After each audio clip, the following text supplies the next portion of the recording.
우리는 지난 시간에 구원의 절대적인 확신에 관하여 살펴보았습니다. 가능한 최고의 확신 형태는 우리 영과 함께 하는 성령의 증거입니다. 오늘 우리가 다룰 문제는 언제 그것이 주어지느냐 하는 것입니다. 이것은 오랫동안 논란이 되고 있는 중요한 문제입니다.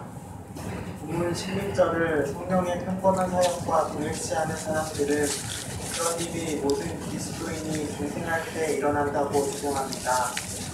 다시 말하면 이런 주장을 하는 사람들은 16절에 우리 영과 함께하는 성령의 증거가 죄의 깨달음과 회심과 성화와 조명과 같은 성령의 보편적인 사역과 관련된 14절의 반복에 지나지 않는 것처럼 여깁니다.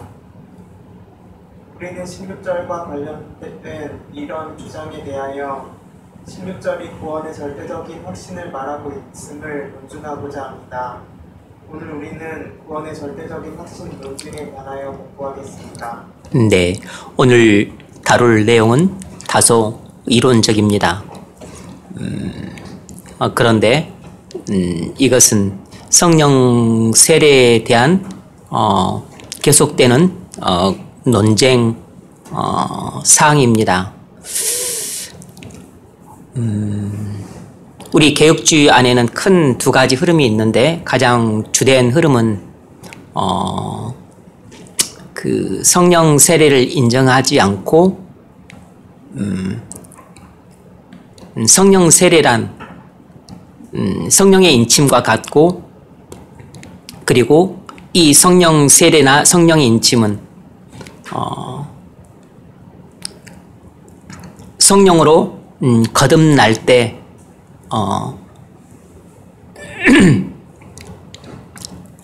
행해지는 행위라고 보는 견해입니다. 그래서 모든 그리스도인들이 거듭날 때 성령 세례를 받는다, 이렇게 보는 것이 우리 개혁주의의 가장 주된 흐름이고, 두 번째 이제 이보다는 조금 소수의 견해는 그 마틴 로이드 존스 목사님을 비롯한 이제 부류의 견해인데, 이쪽은 그 영국 청교도들의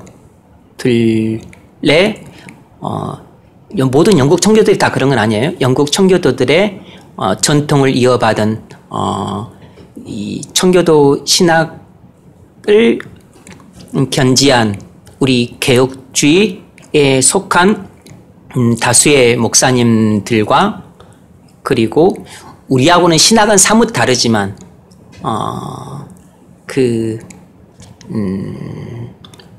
이제 또 복음주의 계통의 이쪽 견해를 지지하는 또 다수의 사람들이 있습니다. 그러니까 이쪽은 우리 개혁주의가 아니니까 뭐 별 말라 하지 않는 거죠. 이쪽은 특별히 오순절 신학 쪽에서는 전적으로 이쪽 견해를 취합니다.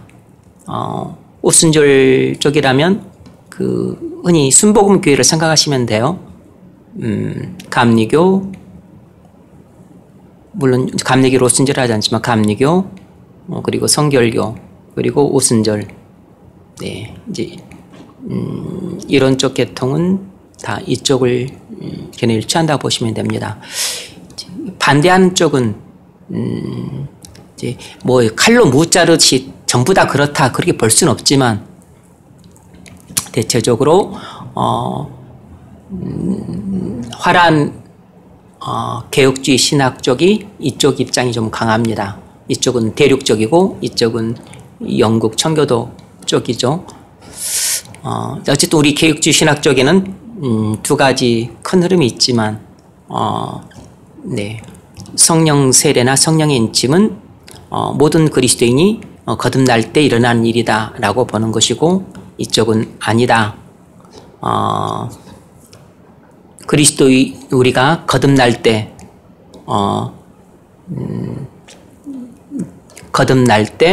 우리가 성령을 받게 된다. 성령을 받게 되지만 이 성령 세례는 대체적으로 믿고 난 후에 별개의 사건으로 받는 것이다 라는 주장이에요. 이제 제가 어느 쪽 견해에 있느냐 하면 저는 이제 전체적으로 이쪽 견해에 있어요. 마틴 로이드 존스 목사님의 견해를 거의 전적으로 수용을 합니다. 그리고 이쪽이 제가 가지고 있는 개혁주의 신학이자 또 청교도 신학, 청교도적 개혁주의 신학을 하는 사람들은 대체로 다 이쪽 입장에 있어요. 그리고 이쪽이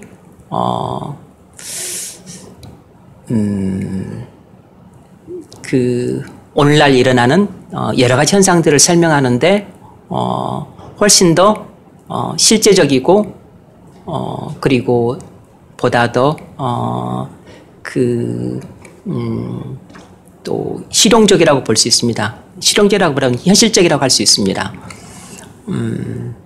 근데 이제 뭐 이따가 제가 설명을 하겠지만 이제 저는 용어는 마틴 존스 목사님과 그리고 이쪽 부류 사람들이 쓰는 용어를 그대로 채택하지는 않아요. 그래서 이건 제가 몇 번 말씀을 드렸어요. 용어 사용은 저는 이쪽이 옳다고 봅니다. 성령 세례나 성령의 인침은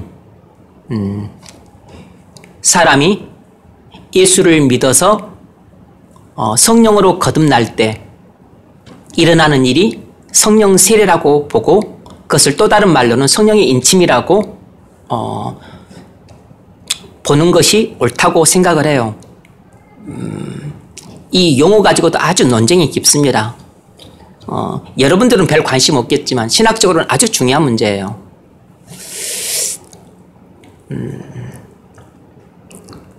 그래서 저는 이쪽의 입장이 있지만 용어 사용은 이렇게 정리하는 게 좋고 이쪽 입장에 있는 사람들이 성령 세례나 성령의 인침 그리고 성령의 부으심 이런 이제 이것을 영어로는 어노인팅 성령의 기름 부으심이라고 하는데 이 용어를 이제 같은 용어로 보는 것이에요. 성령 세례, 성령의 인침 그리고 성령의 부으심.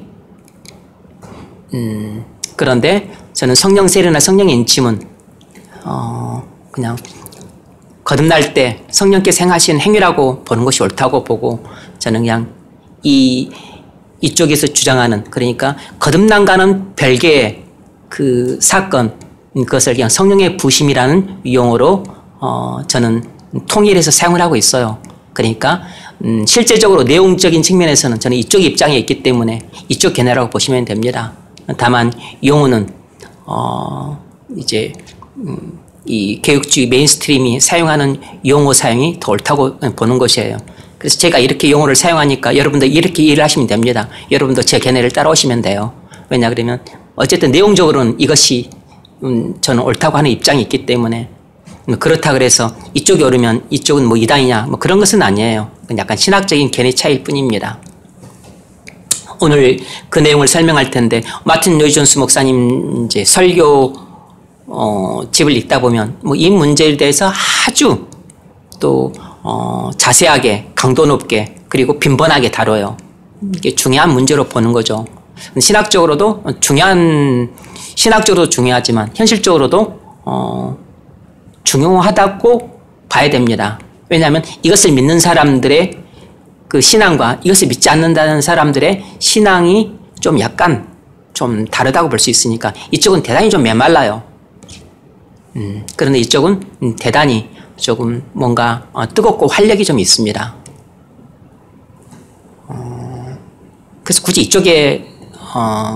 이쪽이 신학적으로도 좀 옳지 않다고 보기도 하지만 좀 몸이 건조하죠. 되게 건조하다고. 근데 이쪽은 좀 더 활력 있고 생기가 있고 좀 뜨거움이 있고 열정이 있습니다. 그리고 우리가 신앙의 표상으로 좇는 훌륭한 유대한 인물들은 대체적으로 이쪽 입장에 있어요. 이제 뭐 성경의 인물은 빼놓더라도 뭐 조나단 에도즈를 비롯해서 그 위에 또 조 노인이라든지 위대한 영국의 청교도들이라든지 그리고 조지 위필드라든지 또 요한 웨슬레라든지 그 이후에 또 스펄전이라든지 뭐 무디나 피니의 신학은 우리가 좋지는 않지만 무디나 피니라든지 그리고 우리 한국 교회에 무엇보다 붕이 있었잖아요. 이쪽은 붕을 설명할 길이 없어요. 근데 이쪽은 붕을 충분히 설명할 수 있습니다. 그래서 우리는 이쪽 입장이 있어요. 네, 뭐 그 이야기를 앞에 적어 놓은 것이에요. 논쟁이란 바로 이제 이란 논쟁이 가열차게 일어나고 있습니다. 신학교 신대원 교수님들도 입장이 나눠져요. 대충 조직 신학을 하는 쪽 입장은 이쪽에 많이 있어요. 조직 신학을 하는 쪽 사람들은 뭐 전부 그런 것은 아니지만 조직 신학을 하는 쪽 사람들은 이쪽에 입장이 있는 사람들이 좀 많아요. 성경 신학을 하는 쪽 사람들은 이쪽 입장이 있는 사람들이 많습니다. 그리고 신학을 어디서 했냐에 따라서 또 많이 견해가 달라져요. 화란 쪽, 또 화란의 영향을 많이 받은 쪽인 화란인들이 가서 세운 나라가 남아공이니까 남아공에서 신학을 하거나, 그쪽의 사람들, 미국에서 했더라도 또 누구 영향을 받았냐에 따라 달라고.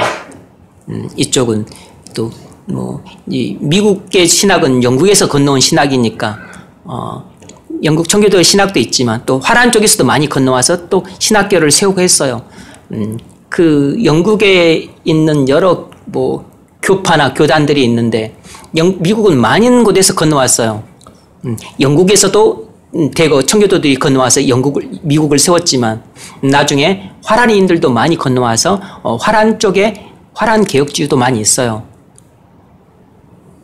화란 개혁주의들도 물론 소수지만 북아일랜드 그쪽에 개혁주의도 일부 있고 아주 소수. 주로 영국 쪽에서 많이 건너왔죠.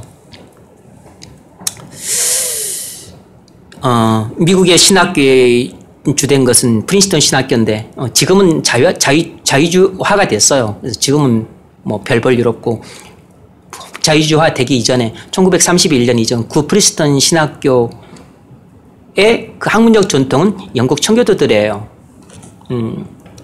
아키발드 알렉산더 그리고 그 이후에 찰사지 그리고 비비 워필드 그리고 찰사지의 아들 A.A. 핫지 그리고 누구죠? 잔 그레셈 메이첸. 이때 이제 구 프린스턴이 자유주화가 되면서 나와서 따로 신학교를 세운 것이 웨스트민스터 신학교예요. 여기서 이제 그레셈 메이첸이나 누구죠? 코넬리우스 반필이나 이제 그 위에 이런 조직 신학자들 중심으로 해서 또 개혁주의 신학교 전통을 구 프린스턴 전통을 이어가게 돼요. 이쪽이 신학이 누구죠? 여기에 그 존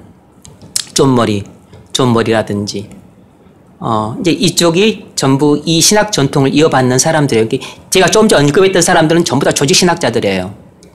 근데 이 조직 신학자들은 영국 청교도들의 그 신학적 전통을 대체적으로 물려받은 사람들입니다. 그런데 영국 청교도들의 신학적 전통을 가장 잘 표현하고 있는 것이 바로 우리가 신앙의 모범으로 삼고 있는 웨스트민스터 신앙 고백서예요. 그것은 우리가 믿는 신조를 가장 잘 요약해 놓은 것입니다. 그래서 우리 한국 기독교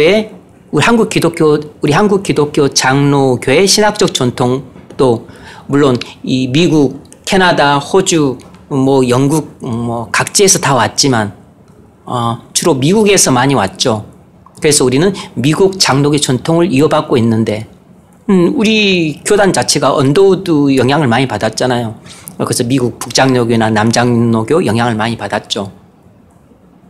그런데 그들이 미국 자체가 영국 청교도들이 세운 나라이기 때문에 그들이 당연히 영국 청교도 신학을 다 거의 그대로 물려받은 사람들이에요. 그래서 그 사람들은 대체적으로 다 부흥을 믿고 있는 사람들이에요. 그리고 가슴이 뜨거운 사람들이라고.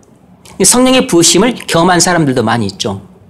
그랬기 때문에 1903년 때나 1907년 때나 작고 큰 부흥이 우리나라에 일어났었던 거죠. 그 이후로 아직까지 우리나라에 부흥이 일어나고 있지 않아요. 그러니까 지금 벌써 부흥이 일어난 지가 벌써 113년이 지나고 가고 있죠. 너무나 오랫동안 부흥이 안 일어나고 있어요. 부흥이 안 일어나고 있다는 얘기는 뭐 부흥이 일어났다면 뜨거워졌다는 거고, 엄청 뜨거워졌다는 거고, 그 이후로 이제 엄청난 부흥이 한번, 그리고 성령이 한번 부어지고 나면, 교회에 부어지고 나면 이제 폭발적인 성장이 이루어지게 되는 거죠. 폭발적인 성장이 이루어졌어요. 1907년 이후로.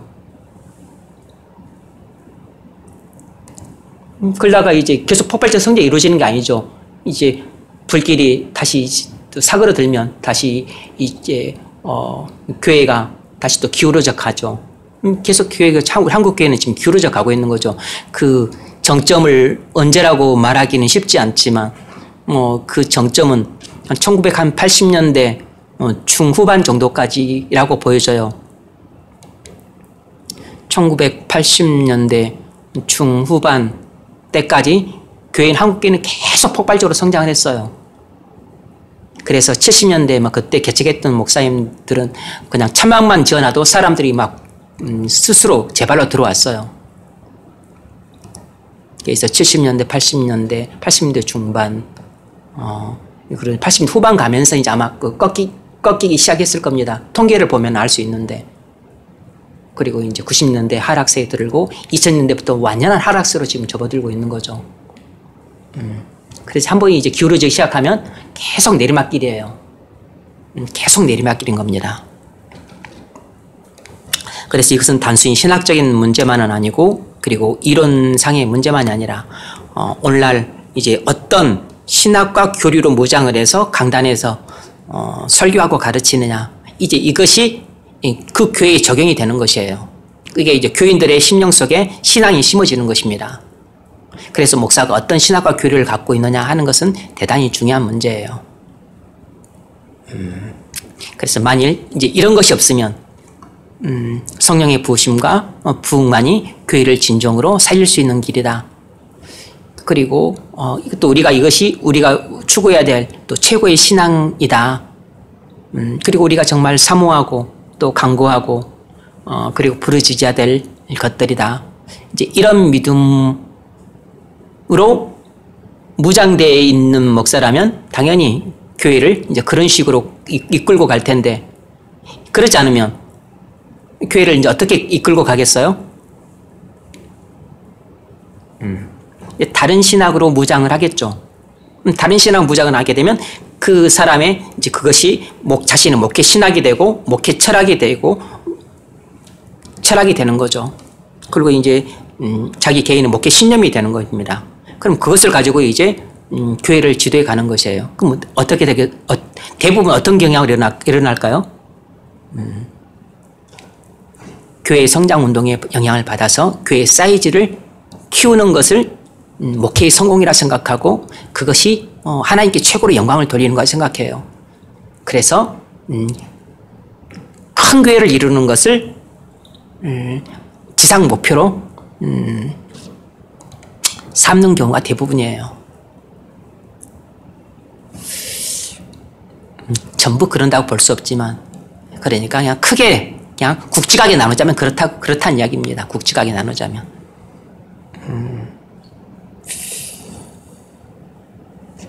물론 뭐 이런 쪽을 믿는 사람도 또 신학이 혼합 신학이라서, 또 혼합주의 신학과 또 혼합주의 신앙을 갖고 있는 사람이라서 또 교회 성장을 엄청 추구하는 사람일 수도 있어요.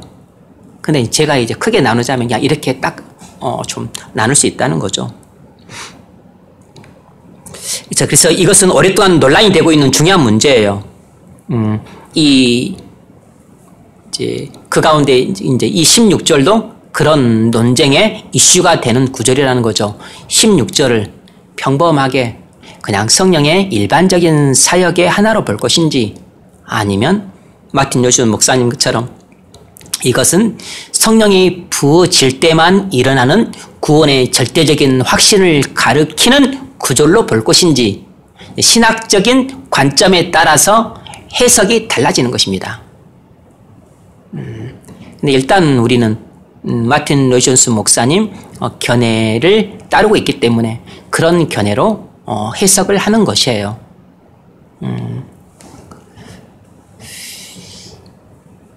네.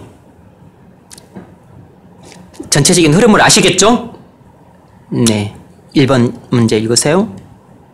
본문 16절을 읽으십시오. 16절이 중생할 때 일어나는 일이라고 주장하는 사람들은 우리 영과 함께하는 성령의 증거로 말미암은 구원의 확신이 그리스도인이면 누구에게나 일어난다고 말합니다. 16절에 대한 이러한 견해에 대하여 우리는 어떻게 말할 수 있습니까? 이런 견해보다 더 적절하고 올바른 견해는 무엇입니까? 네. 16절이 중생할 때 일어나는 일이라고 주장하는 사람들이 있어요. 이 말은 그러니까 16절은 특별한 구절이 아니고 중생한 모든 그리스도인들에게 다 일어나는 일반적인 일이다. 이렇게 주장하는 사람들이 있다고. 그래서 그 사람들은 우리 영과 함께하는 성령의 증거로 말미암는 구원의 확신은 그리스도이면 누구에게나 일어난다고 주장을 하는 것입니다. 16절 성령이 친히 우리 영으로 더불어 우리가 하나님의 자녀인 것을 증거하시나니 뭐 이렇게 쭉 읽으면 뭐 특별해 보이지 않죠. 성령이 친히 우리 영과 함께 우리가 하나님의 자녀인 것을 증거하신다. 그런데 16절에 대한 이런 견해에 대해서 우리는 어떤 입장을 취해야 되는가 하는 것입니다. 자, 첫 번째로 이런 주장에 대해서 우리는 이렇게 말할 수 있습니다. 바울이 로마 그리스도인들에게 가르쳐주고 싶은 것은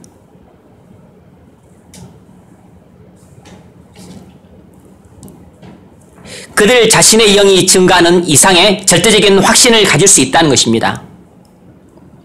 바울이 로마 그리스도인들에게 가르쳐주고 싶은 것은 15절에서 말했던 것, 그러니까 15절이 말하는 구원의 확신, 이상의 확신을 가질 수 있다는 것을 말해주고 싶었다는 것이에요. 그럼 15절이 말해주고 싶었던 게 뭐죠? 양자의 영이죠. 양자의 영이란 우리가 하나님의 자녀라는 확신 속에서 부르짖는 것을 말하는 것입니다. 우리가 고난 속에서도 뜨겁게 부르짖으면서 우리가 하나님의 자녀라는 그런 큰 확신 가운데 고난 속에 좌절하지 않고 오히려 고난 속에서 뜨겁게 부르짖으면서 이 고난을 넉넉하게 통과할 수 있는 것입니다. 그런 가운데서 우리는 구원의 확신을 크게 가질 수 있어요. 그런데 바로 이 15절에서 경험하는 이런 구원의 확신보다도 더 큰 구원의 확신을 가질 수 있다는 것을 바울은 로마의 그리스도인들에게 가르치고 싶었다는 것입니다. 그래서 16절이 중생할 때 일어난 주장은 16절에 대한 적절한 설명이 아니라는 것입니다.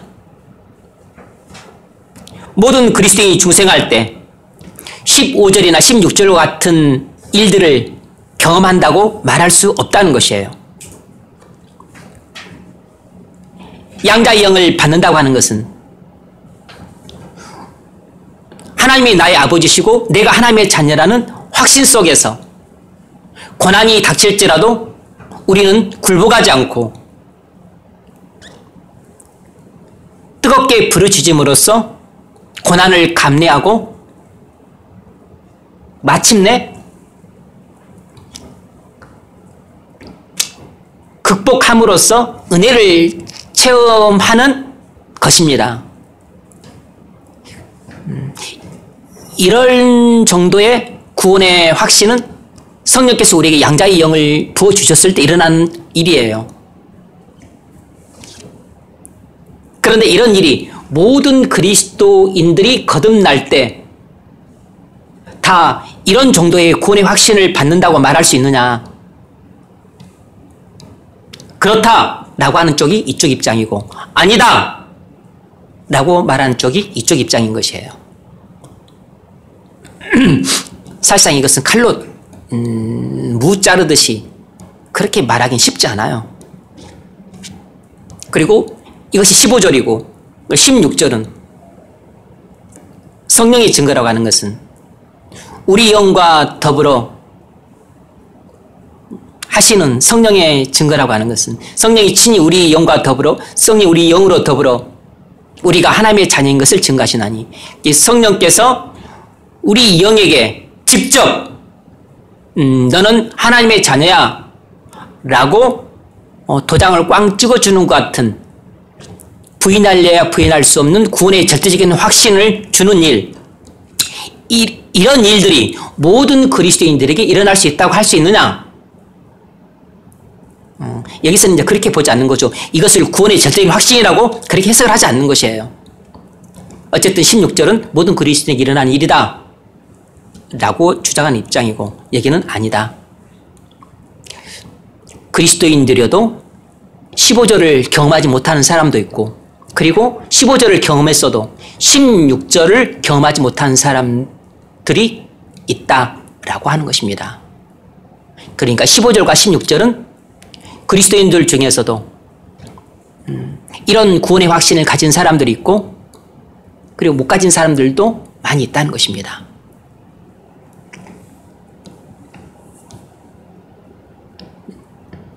만일 모든 그리스도인이 중생할 때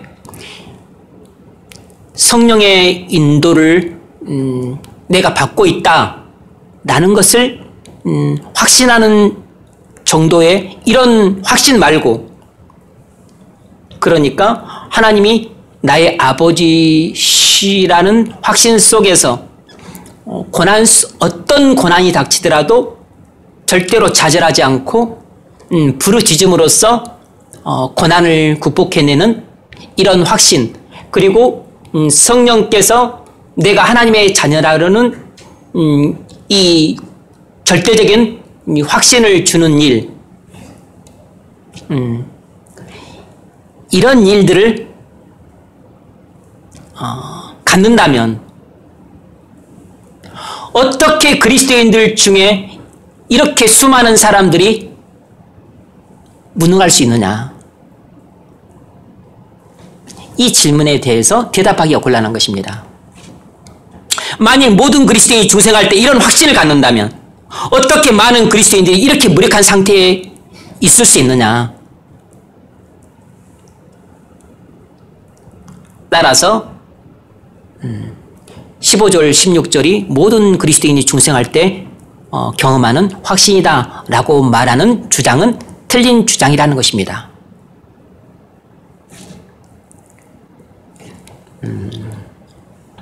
저는 이쪽이 좀 더 설득력이 있다고 보기 때문에 이쪽 견해를 취해요. 그래서 16절은 성령의 부으심이 있을 때 경험하는 구원의 절대적인 확신의 형태라 본다는 것입니다. 자, 두 번째로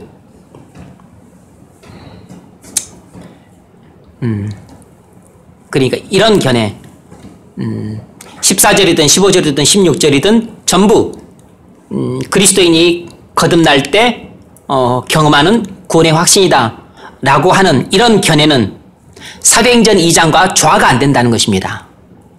사도행전 2장과 조화가 안 된다는 것이에요.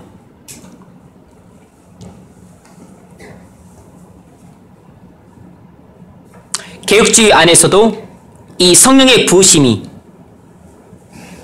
체험적인 것이 아니라고 주장하는 견해가 있습니다.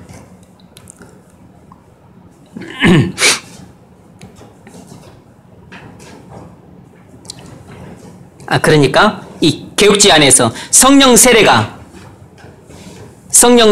체험적이 아니라고 주장하는 견해가 있어요.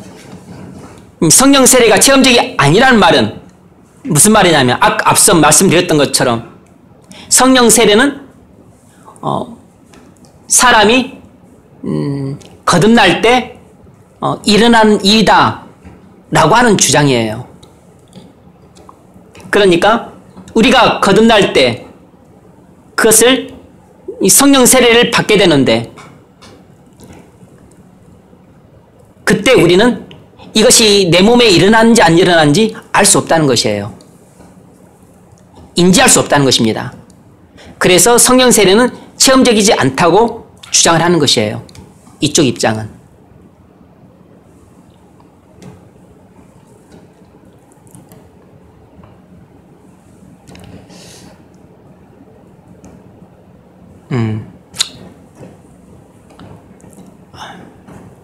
용어를 좀 정리를 이쪽이 썼던 용어를 또 제가 사용하는 용어로 정리하려고 하니까 헷갈리는데, 그냥 이걸 성령 부으심이라고 합시다. 어쨌든, 지금 이제 고넬료, 사도행전 10장에 나온 고넬료 사건 이야기를 하려고 하는데,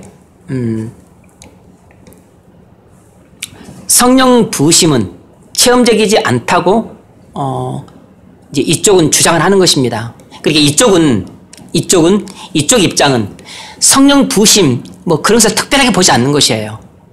그러니까 오순절날 일어났던 성령 강림은 초대교회에서만 일어났던 특이한 사건이다.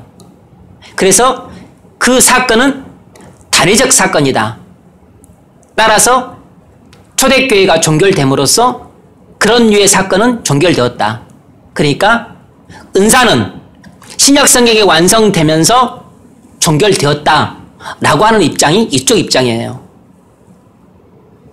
오순절날 일어났던 성령 강림과 같은 사건은 단회적 사건으로서 신약성경이 완성되고 나서는 이제 이런 은사는 종결되었다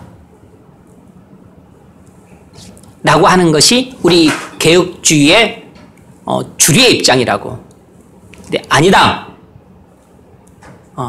라고 하는 입장이 이제 이쪽 입장이에요. 오늘날도 똑같이 일어나고 있다. 그런 쪽까지는 아닐지라도 뭐 신약시대 계시가 있었잖아요. 사도들에게. 근데 뭐 계시도가 지금도 있다. 이런 입장은 아니에요.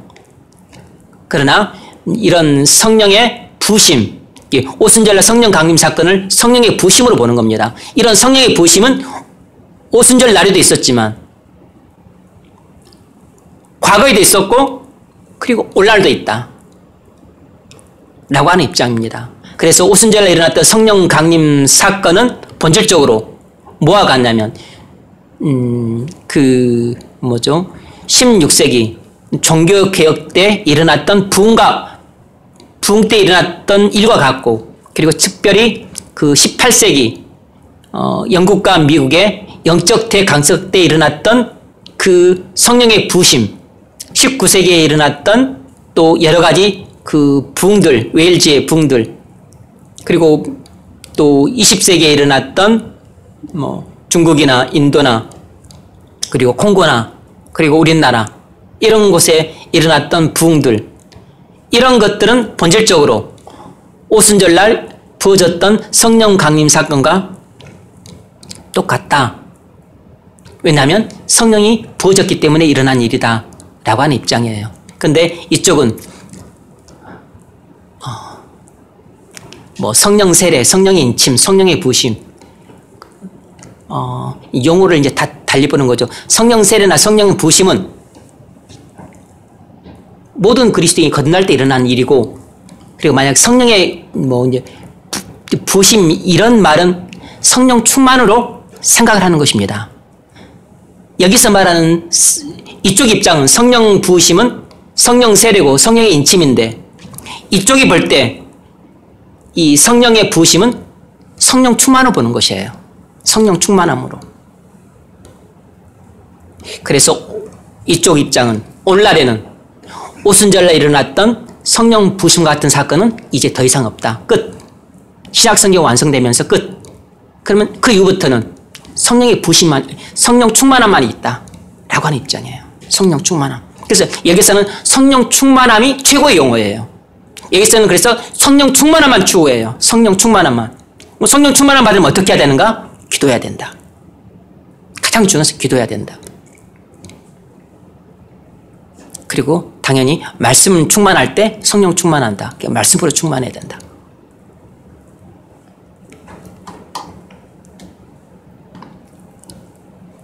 근데 이 16절이 성령의 일반적인 사역이라고 본다면은, 그러니까 구원의 절대적인 확신 따위란 없다라고 본다면은 사도행전 2장과 조화가 안 된다는 거죠. 왜냐하면 그 사도행전 2장을 보면 성령이 그 120문도에게 부어졌었을 때 사도들을 비롯한 모든 사람들이 성령으로 충만해지고, 그래서 여러 나라 언어로, 그러니까 외국어로 방언을 했어요. 영어로, 일본어로, 중국어로, 독일어로, 스페인어로, 아랍어로 방언을 막 했어요. 신기한 현상이죠. 그리고 능력과 지혜가 충만해서 사도 베드로가 문 유대인들 앞에서 성령 권능으로 충만해서 설교를 했어요. 그랬더니 3,000명이 회개하고 하나님께로 돌아왔습니다. 그리고 그날 이후로 거기에 모였던 120문도가 다 성령으로 충만해져 가지고 그때부터 초대교회가 폭발적인 성장을 하게 돼요. 그래서 일종의 오늘날 이데올로기적 관점으로 본다면 초대교회가 원시 공산사회가 이루어진 것처럼 그렇게 생활을 했어요. 각자 자기의 모든 소유를 다 교회 앞에 헌납을 해서 가진 자든 없는 자든 유무상통하면서 각자 자기의 필요에 따라서만 가져다 썼어요. 이것은 성령으로 충만하지 않고서는 일어날 수 없는 일이에요. 그리고 사도들에게 가르침을 받아서 또 떡을 떼고 교제하고, 그리고 또 성찬을 하고 또 식사를 하고, 그리고 또 기도하기에 전혀 힘썼습니다. 그리고 주변 사람들한테 칭송을 받았어요. 그러면서 많은 사람들이 교회 안으로 유입이 됐습니다. 그래서 초대교회에 엄청난 부흥이 일어났어요. 이제 이런 사건을 어떻게 설명할 수 있느냐? 그냥 거듭난 그리스도인들이 그러면 다 이렇게 생활을 했느냐? 아니라는 거죠. 그러면 그러니까 그 사도행전 2장, 3장에 일어났던 일들, 그러면 이런 일들이 이러한 일들이 성령의 부심을 통해서 일어났던 일이라고 설명하지 않고 그냥 모든 그리스도인들이 그냥 성령으로 거듭났었을 때 일어난 일들로 본다면, 뭐 오늘날에도 이 사도행전 2장, 3장 같은 일들이 오늘날 교회에도 일어나야지. 근데 오늘날 교회에는 이런 일들이 일어나질 않는 것입니다. 오늘도 누가 말씀을 믿으면 곧바로 거듭나죠. 중생도 놀라운 기적이에요. 근데 그가 중생한다고 해서 또 중생한 그리스도인이 뭐 있다 그래서 오늘날 교회가 이런 상태나 아니라는 것이에요.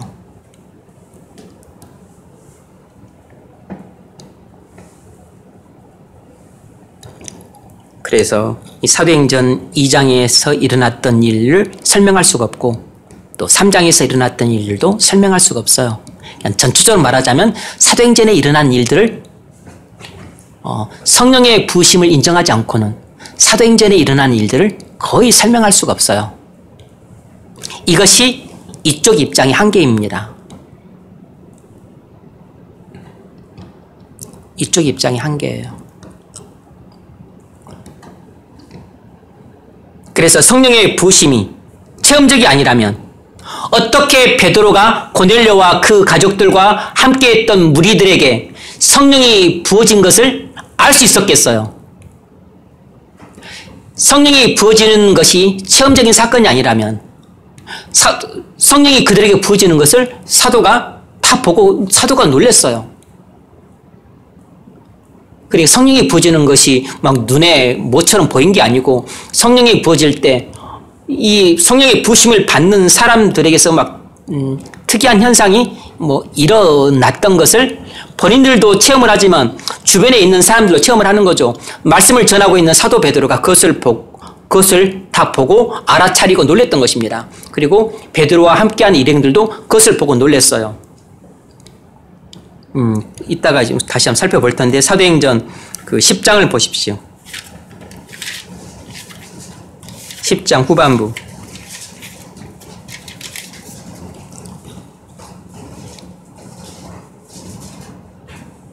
44절 읽으세요. 44절 이후. 베드로가 이 말을 할 때에 성령이 말씀 듣는 모든 사람에게 내려오시니 베드로와 함께 온 할례 받은 신자들이 이방인들에게도 성령 부어주심으로 말미암아 놀라니 이는 방언을 말하며 하나님 높임을 들음이러라. 아멘. 그래요. 말씀 듣는 모든 회중에게 성령이 부어지는 것을 사도 베드로가 다 인지할 수 있었습니다.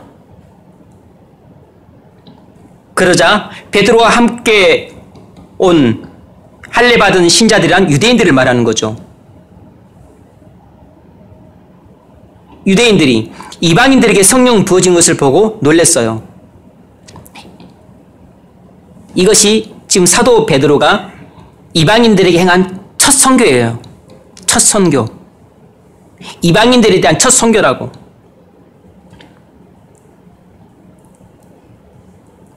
이는 방언을 말하며 하나님 높임을 들음이러라.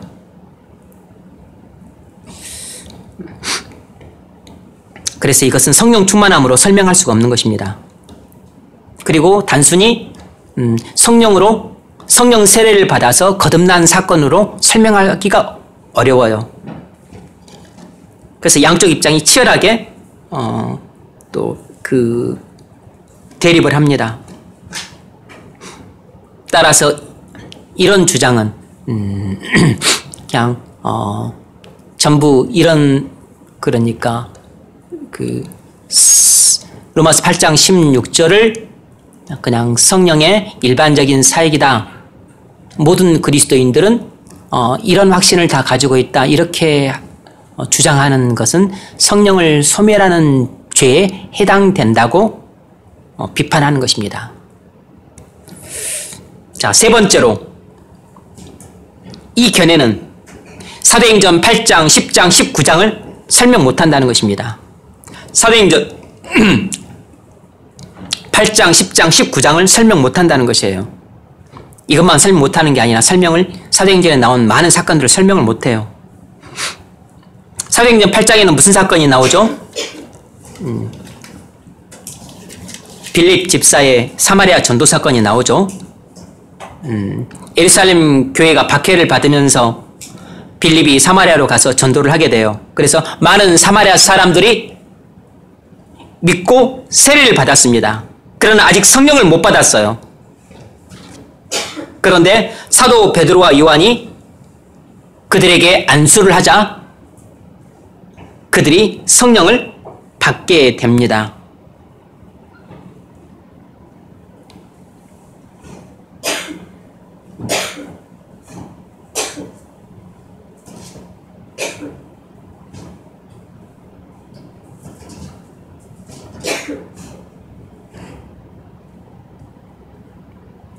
(8장 14절) 이하를 보면 베드로와 요한이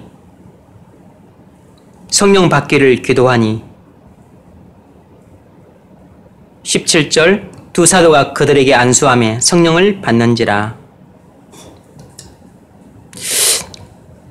그리고 10장 사건은 좀 전에 봤죠. 19장 19장에는 에베소 사람들은 아볼로부터 복음을 듣고 예수를 믿었지만 성령을 받지 못한 상태였었습니다. 사도 바울이 아볼로가 떠난 후에 에베소에 왔었을 때 에베소 사람들에게 물었습니다. 너희가 믿을 때 성령을 받았느냐?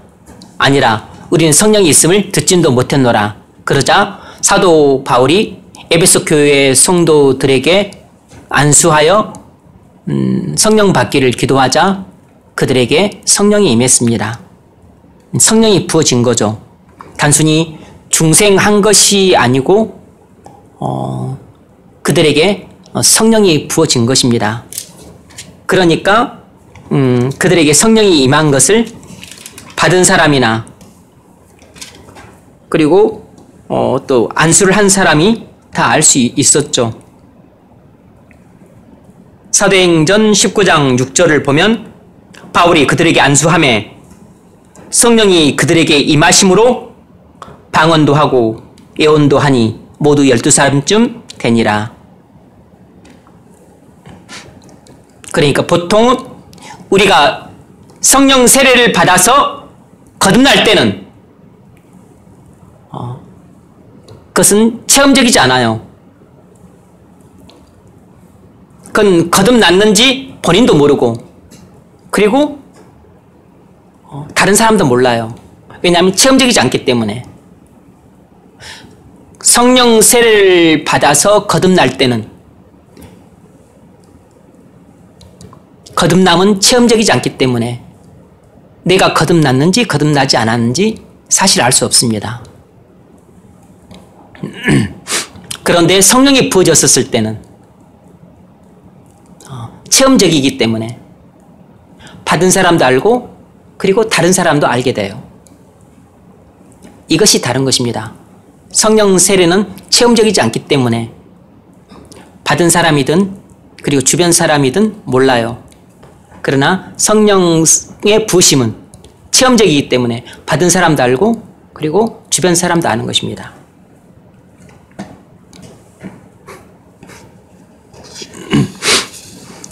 네 번째로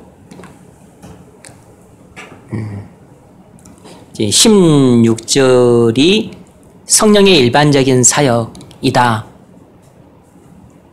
라고 주장하는 견해는 이 에베소서 1장 13절 14절과도 조화가 안 된다 라는 주장이에요. 이것에 대해서는 좀 할 이야기가 많죠.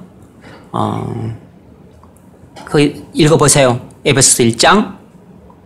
그 안에서 너희 중에 본 너희의 구원의 복음을 듣고 그 안에서 또한 믿어 약속의 성령과 인치심을 받았으니 이는 우리 기업의 보증이 되사 그 얻으신 것을 성장하시고 그의 영광을 찬송하게 하려 하십니다. 아멘. 이것을 마틴 요준스 목사님은 13절 14절을 이것을 이 성령의 인침을 성령 세례로 보고서 그리고 이것을 오순절 성령 강림 사건 때 부어졌던 그 성령의 부으심과 동일한 것으로 이해를 해요. 저는 이것에 대해서는 반대입니다. 동의하기가 어려워요. 그리고 또 뭐 이분의 설교집을 개수에서 번역했던 선무가 목사님도 이 견해에 대해서 반대하시더라고. 그분도 저랑 생각이 좀 많이 비슷한 점이 있어요. 성령의 인침은 거듭날 때 일어난 사건이다. 그렇게 보시더라고. 이것은 물론 지금 이것도 성경 번역마다 그 성경 번역 버전마다 또 해석이 조금씩 달라요. 학자들마다 해석이 좀 다릅니다. 어쨌든 이 에베소 1장에 나온 사건은 그냥 성령의 일반적인 사역인 중생을 가리키는 것으로 봐야지 성령의 특별한 사역인 이 성령의 부으심을 받은 사건으로 이해를 한다면 큰 앞뒤 문맥이 좀 잘 안 맞아요. 그러니까 모든 그리스도인들에게 해당되는 일반적인 성령의 사역인 중생의 사역으로 봐야지 이것을 그리스도인들 중에서도 특별한 소수에게만 해당이 되는 성령의 그 부으심 사건으로 본다면 이건 문맥적으로 잘 안 맞아요.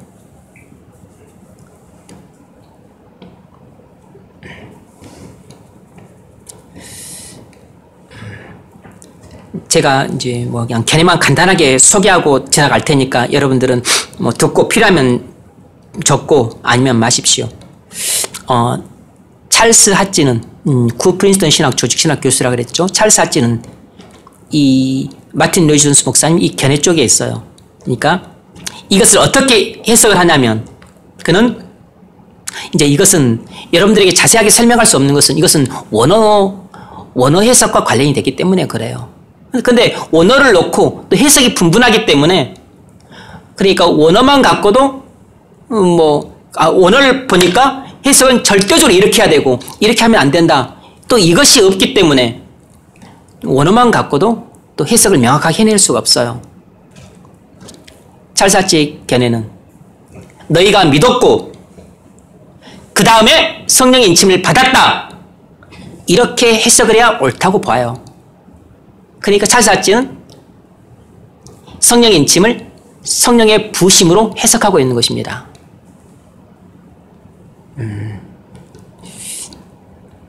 그래서 바울은 에베소인들이 믿고 나서 성령의 인침을 받았다고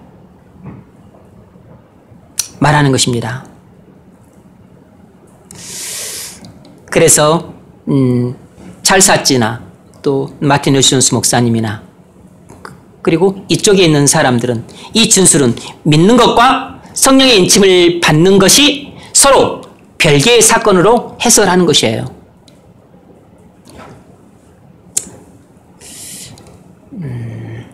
저는 이 해석은 반대합니다. 에베소서 1장을 그런 식으로 해석하는 것은 너무 무리다 라고 볼 수밖에 없어요. 에베소서 1장에 나와 있는 것은 그냥 성령의 일반적인 사역을 이야기하고 있는 것이고 보편적인 그리스도인들에게 해당되는 이야기를 하고 있는지 아주 일부 소수의 그리스도인들에게 해당되는 이야기를 거기서 하나님께서 굳이 하실 필요가 있겠어요? 그건 말이 안 되는 겁니다. 자, 뭐 다른 것들은 그냥 거두절미하고 첫 번째 반박.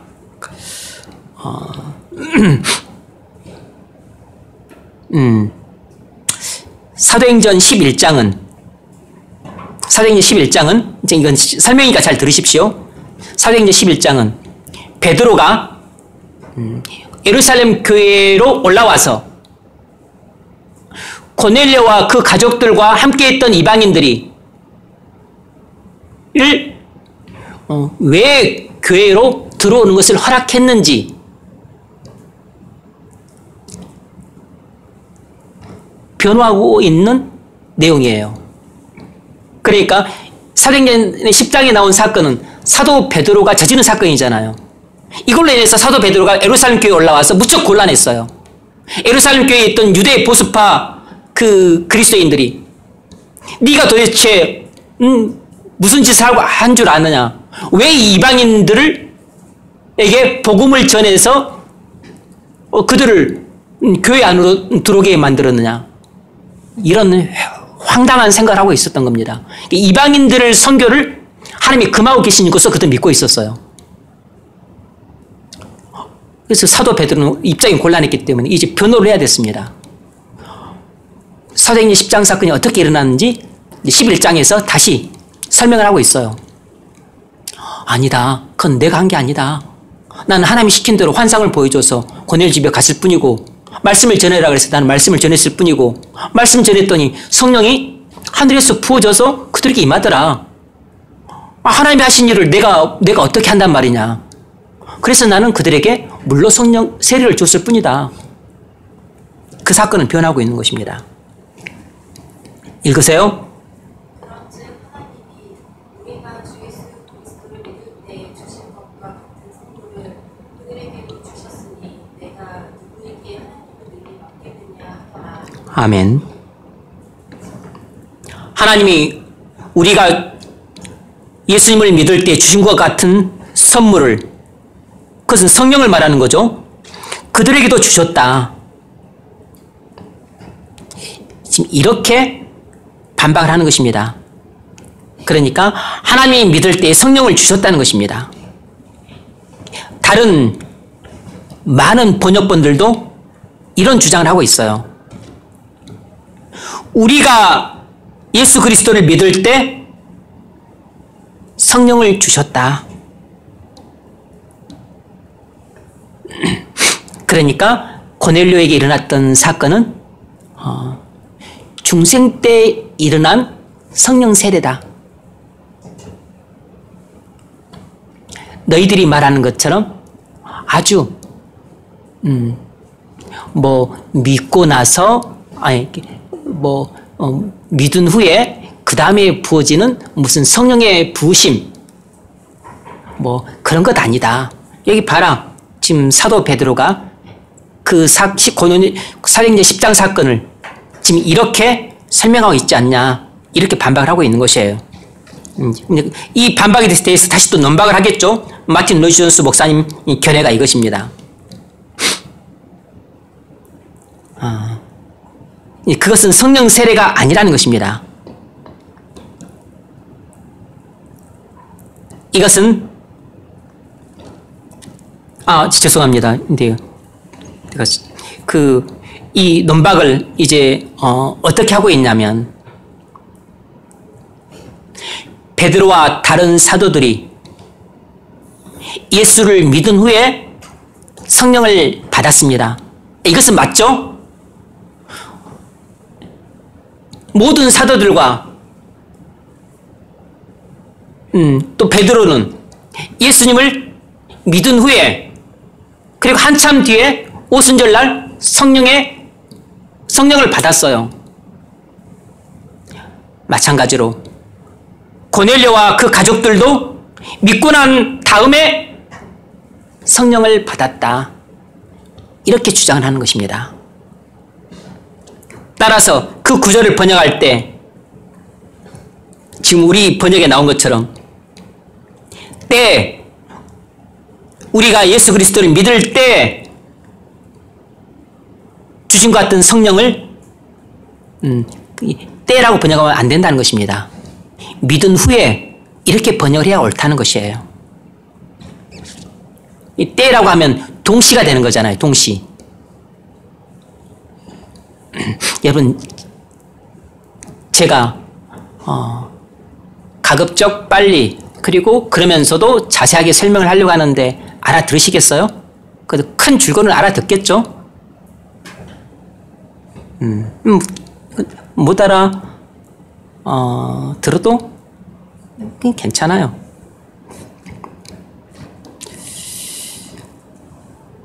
자, 두 번째 반박은 뭐냐면 또 그 성령의 부으심 이런 특별한 사건 그런 것 없다. 이 반대 한쪽에서는 이 고린도전서 12장 13절을 또 자신들의 반박의 근거로 삼아요. 여러분, 고린도전서 12장은 바울이 교회를 몸에 비유하고 있는 사건이에요. 읽어보세요. 우리가 유대인이나 헬라인이나 종이나 자유인이나 다 한 성령으로 세례를 받아 한 몸이 되었고 또 다 한 성령을 마시게 하셨느니라. 아멘. 여기 보면 유대인이든 헬라인이든 종이든 자유인이든 다 한 성령으로 세례를 받았다 그랬어요.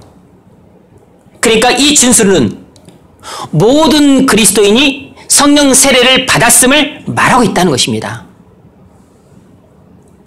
문자적으로 맞잖아요.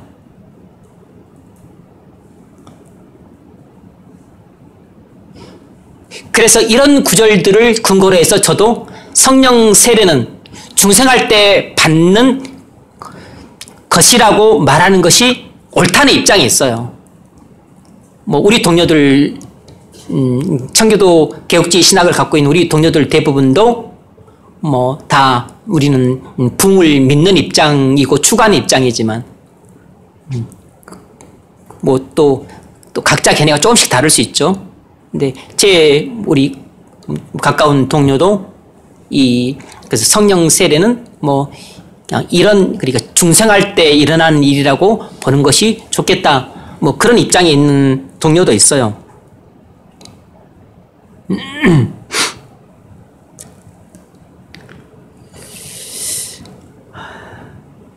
그런데 마틴 로이스 존스 목사님 견해는 이것입니다. 여기서 성령으로 세례를 받아 라는 말을 썼지만 여기에 나온 말은 엄밀히 따지자면 성령 세례가 아니라는 것입니다. 이것은 그리스도에게 그러니까 성령께서 우리를 그리스도에게 연합시키는 일이라는 것이에요. 성령께서 우리를 그리스도에게 연합시키는 일이라는 것입니다. 다시 말하면 성령의 역사의 결과라는 것이에요. 다시 말하면 고린도서 12장은 이 구절은 성령께서 우리를 그리스도의 몸 안으로 세례를 받게 하는 방식에 대해서 말하고 있다는 것입니다. 우리를 그리스도의 몸 안으로 세례를 받게 하는 방식에 대해서 말하고 있다는 것이에요. 우리를 그리스도의 몸 안으로 세례를 받게 하는 일에 대해서 말하고 있다는 것입니다. 자, 근데 이제 여기 설명이 중요해요. 성령 세례를 주는 분은 주 예수 그리스도라는 것입니다. 그래서 성령 세례란 예수님이 직접 우리에게 성령으로 세례를 주는 것입니다.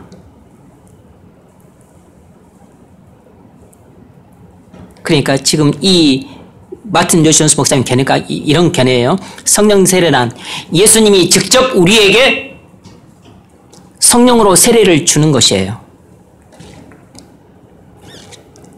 그런데 중생이란 뭐냐면 성령께서 우리 마음에 할례를 주신 것입니다.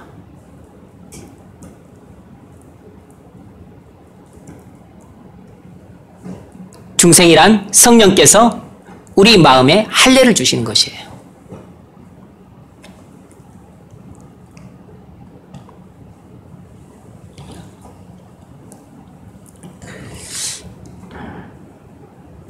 그래서 이 고린도전서 12장 13절은 성령 세례를 가리키는 것이 아니고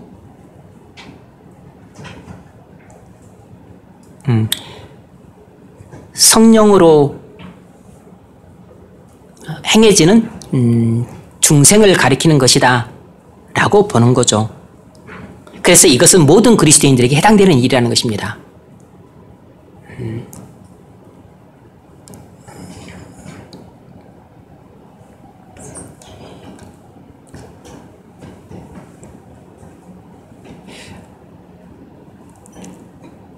자, 이제 제 설명을 잠깐 하겠습니다. 이거는 이미 제가 앞서 말씀을 드렸어요.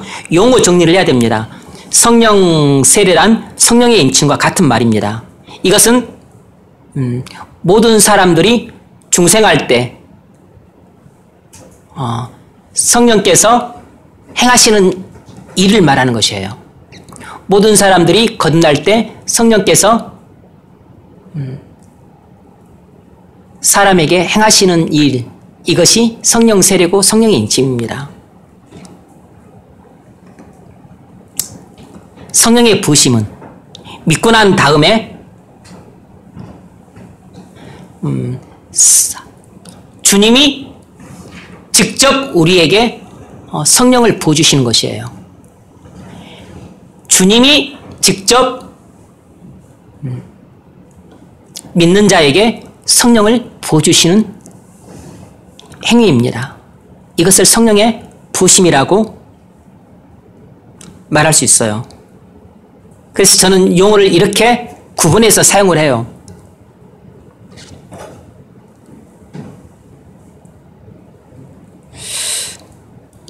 그래서 이 고린도전서 12장 13절은 무엇을 말하는 거겠습니까? 이것은 말 그대로 그냥 성령 세례예요. 중생을 말하는 것이라고. 모든 그리스도인들은 주 예수 그리스도를 믿을 때 성령 세례를 받아서 중생을 하는 것입니다. 그러니까 성령 세례로 말미암은 중생을 말하는 것이에요. 이해가 되시죠?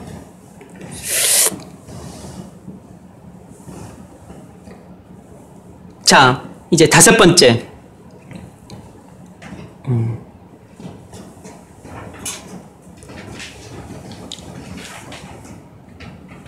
하나님의 영광을 위해서 크게 쓰임받은 위대한 성도들의 그 전기를 보면 성령 부으심은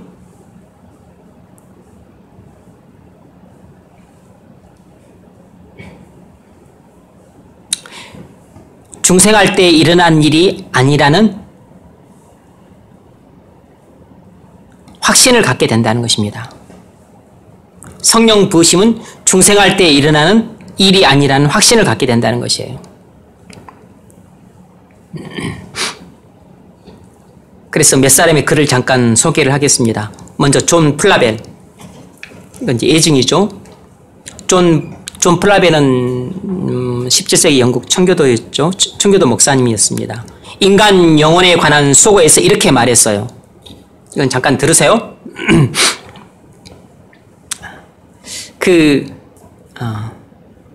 내용을 좀 요약한 것입니다. 존 플라벨은 이미 구원의 확신을 갖고 있었지만 어느 날 길을 걸으면서 묵상을 하다가 마치 자신이 하늘로 들림받은 것 같은 느낌을 아주 강하게 받았어요. 그래서 지금 자신이 이 세상에 있는지 하늘에 있는지 시간세계에 있는지 영혼세계에 있는지 모를 정도로 그렇게 완전히 성령에 붙들려 버렸습니다. 그래서 영광의 광채를 봤어요. 하나님의 사랑이 자신의 마음속에 차고도 넘치도록 부어졌습니다. 이 체험의 결과 이 존 플라벨은 전에 자신이 읽었던 모든 책과 전에 자신이 들었던 모든 설교와 그리고 강연들보다도 이 한 번의 체험에 의해서 하늘의 빛을 훨씬 더 많이 이해하게 되었다고 자신의 저서에 적고 있어요.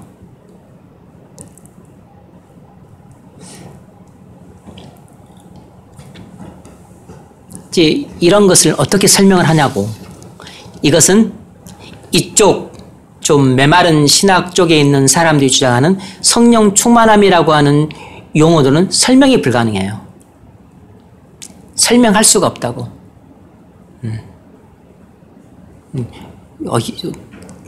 이 시간에도 성령에 붙들려서 하늘로 들려 올라가는 사람이 있네.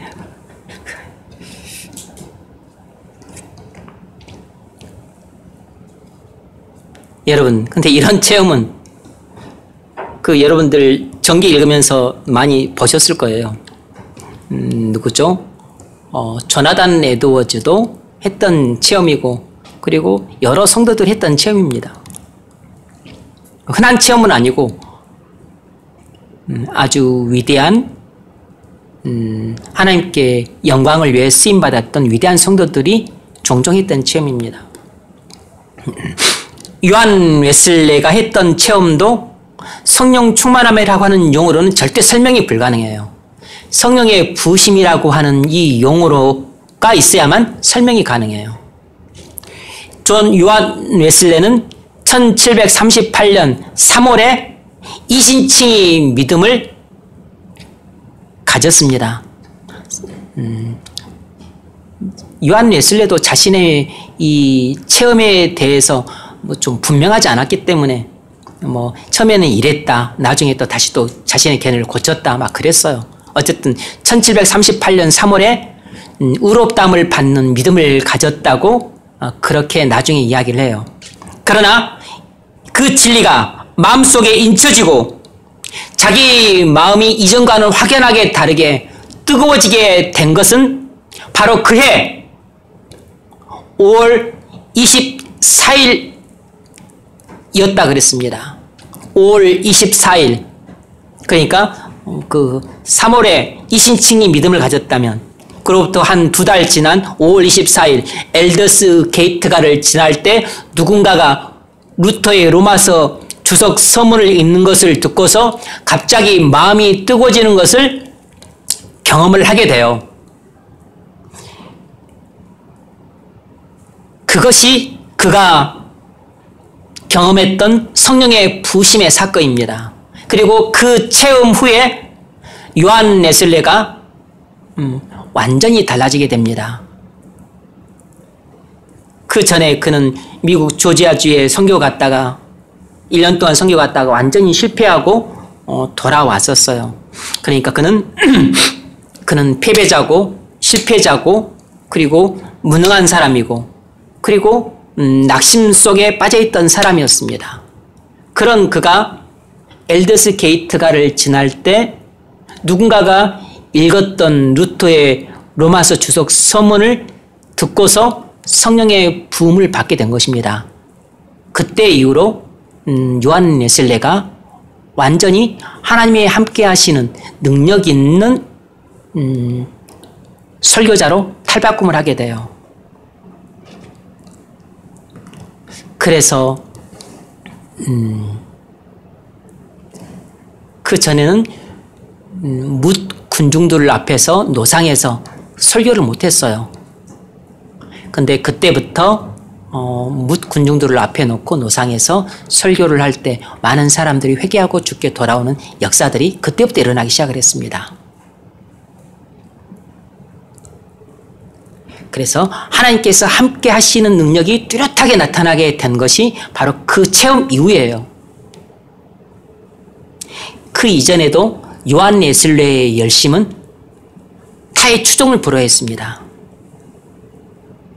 요한 웨슬레의 헌신은 누가 넘볼 수가 없었어요. 거룩을 향한 열심도 옥스퍼드 대를 다니는 4년 내내 불타올랐어요. 그러니까 이 모든 것을 다 충분히 설명하기는 쉽지 않아요. 이렇게 거룩하게 살려고 치열하게 싸우고 그렇게 또 전적으로 헌신을 하고 그리고 철저하게 자기를 부인하고 자기 십자가를 지고 그리고 주님만을 위해서 그렇게 죽도록 헌신했어도 그는 계속 패배하고 실패하고 절망하고 낙심하고 그리고 무능한 상태에 있었어요. 그러다가 1738년 5월 24일 성령의 부심을 받고 나서 완전히 능력 있는 하나님의 종으로 태어나게 돼요. 이게 바로 성령의 부심이라고. 이게 바로 엉성입니다. 성령 충만함으로는 절대 이런 사건을 설명을 할 수가 없어요. 그래서 영국에 영적인 잉태 각성이 일어나게 됩니다. 세 번째, 드와이트 무디 사건입니다. 이것도 참 중요합니다. 아주 의미심장해요. 드와이트 무디에 관한 이야기는 아주 많죠. 짤막한 한 일화만 이야기하겠습니다. 이 드와이트 무디는 이 주일학교 선교에 성공적인 탁월한 지도자였을 때, 이미 성공적인 탁월한 지도자였을 때예요. 예배에 참석했던 두 부인이 예배를 마친 후에 이렇게 말을 했습니다. 무디 사역에는 뭔가 부족한 것이 있다면서, 그래서 이 두 부인이 자신들은 무디 목사님을 위해서 기도한다고 말을 했습니다. 그러자 성공적인 사역을 탁월하게 행하고 있던 무디가 듣기에 그 말이 별로 탐탁치 않게 들렸어요. 그래서 시큰둥했습니다. 그러나 나중에 생각하면 생각할수록 그 부인들의 말이 옳았다는 것을 깨달았어요. 그래서 무디는 그 부인들을 찾아가서 자신에게 큰 능력이 주어지기를 계속해서 기도해 달라고 간곡하게 부탁을 했습니다. 그리고 나서 6개월 후에 무디가 어느 날 오후 뉴욕의 월가를 걸어갈 때 성령이 그의 마음에 부어졌어요. 그래서 무디가 그 자리에서 꼬꾸라지게 됩니다. 성령이 불같이 그에게 뜨겁게 임했습니다. 그래서 성령께서는 그가 하나님의 자녀인 것을 그의 영에게 친히 증거를 하셨습니다. 그래서 무디는 그 성령의 부음을 받고 사랑과 능력으로 충만해지게 돼요. 그래서 무디 목회사에게 완전한 대전환이 이루어집니다. 그래서 그 사건은 무디를 세계적인 복음 전도자가 로 만든 것이에요. 그 사건이 무디를 세계적인 복음 전도자로 만든 것이라고. 엘더스 게이트가에서의 회심 사건이라고 많이 말을 하는데, 엘더스 게이트가에서 임했던 이 성령의 부심의 사건이 그 패배자요, 실패자요, 그 무능한 사람이었던 요한 웨슬레를 세계적인 복음 전도자로 만든 것입니다. 마찬가지로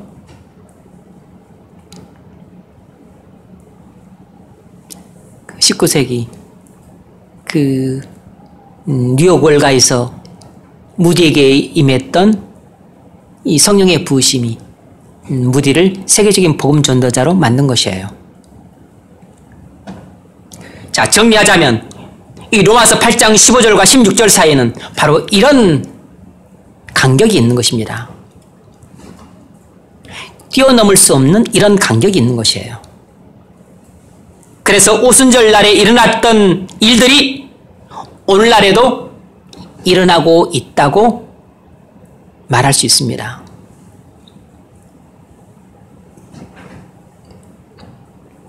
그런데 계시가 오늘날에도 일어나고 있다, 그런 뜻은 아니에요. 초대교회에 일어났던 모든 일들이 오늘날에도 그대로 일어나고 있다, 그런 입장을 취하면 그건 이단으로 빠지기 십상입니다. 신사도 운동이 그런 부류의 하나에 속해요. 나중에 기회가 되면 이것에 대해서도 이제 설명할 텐데, 여러분, 신학과 교리는 우리 신앙생활과 뗄래야 뗄 수 없는 관계에 있어요. 아주 중요합니다. 왜냐하면 선을 조금 벗어나면 여러분 금방 이단이 될 수 있어요. 선을 조금 벗어나면 여러분 아주 위험해집니다.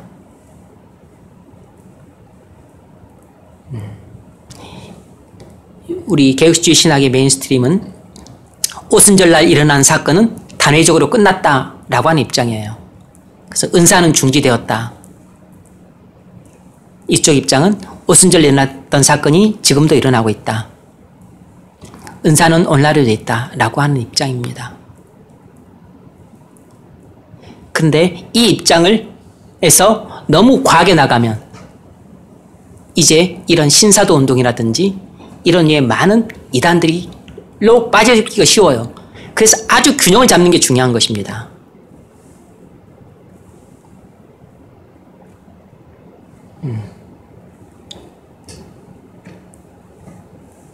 성령에 붙들려서 하늘나라로 올라갈 가능성은 괜찮지만 꿈나라로 빠지는 것은 곤란해요. 두 번째 문제 읽으십시오. 16절을 읽으십시오. 그렇다면 이 영과 더불어 하시는 성령의 증거는 언제 일어납니까? 네.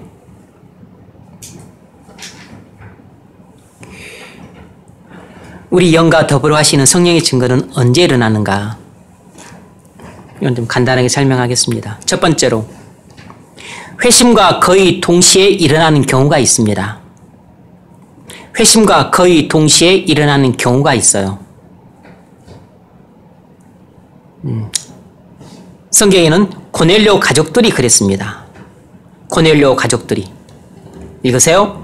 베드로가 이 말 할 때 성령이 말씀 듣는 모든 사람에게 내려오시니 베드로와 함께 온 할례 받은 신자들이 이방인들에게도 성령 부어 주심으로 말미암아 논하니 이는 방언을 말하며 하나님 믿음을 드림이로라. 아멘. 고넬료와 그 가족들과 함께했던 무리들은 사도 베드로의 복음을 듣기 전까지는 회심하지 않은 사람들이었습니다. 고넬료가 하나님을 경외하는 사람이긴 했지만 회심한 사람은 아니었어요. 그런데 사도 베드로가 전하는 복음을 듣고 그들이 믿자 성령이 모든 회중에게 내려왔습니다.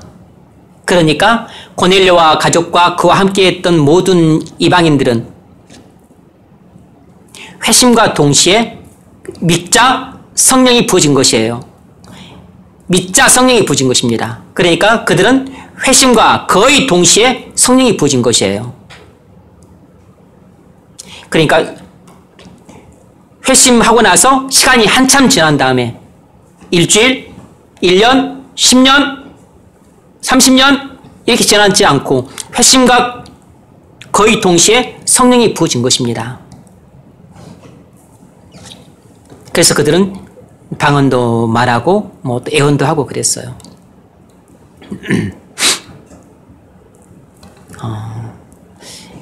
이것은 논리적인 순서지 시간적으로는 거의 전후를 그러니까 시간적으로는 거의 동시라고 봐야 됩니다. 근데 이런 류의 사람들은 많이 있죠. 사도 바울도 그런 케이스라고 봐야 됩니다. 사도 바울도. 그리고 어거스틴도 바로 그런 류의 사람이죠. 어거스틴도 회심과 동시에 그러니까 빛이 비춰지면서 회심과 동시에 성령이 그에게 부어졌죠. 그래서 탁월한 하나님의 종이 될 수 있었던 겁니다. 마틴 루터도 마찬가지입니다. 마틴 루터도 로마서 1장 17절 말씀을 연구하다가 복음의 빛이 비춰지면서 회심과 동시에 그에게 성령이 부어졌기 때문에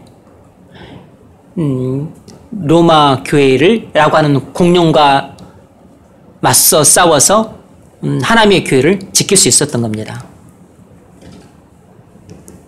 루터에게 성령이 부어지지 않았더라면 그런 일을 감당할 수가 없어요.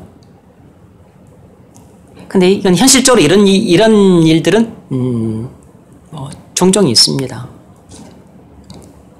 그런데 여러분, 성령이 부어졌다 그래서 부으심을 받았다 그래서 모든 사람들이 다 하나님께 붙잡혀서 하나님의 영광을 위해서 엄청난 큰 일을 하고 그래서 다 위대한 인물들로 그렇게 다 쓰임받는 것은 꼭 아닙니다. 그냥 평범하게 사는 사람도 많아요.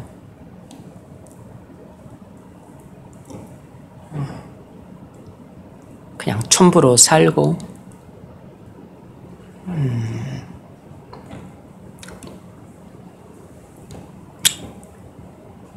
뭐 제 주변에서도 회심과 동시에 이렇게 성령의 부으심을 경험한 사람들이 있는데 뭐 그렇다 그래서 또 뭐 하나님께 붙잡혀서 완전히 뭐 그 하나님의 교회를 놀랍게 막 성장시키고 성장시키고 그래서 막 위대한 인물로 쓰임받고 전부 그런 것은 아닙니다. 그러나 하나님 영광을 위해서 크게 쓰임받은 위대한 성도들은 거의 대부분 이렇게 성령의 부으심을 받았다는 거죠.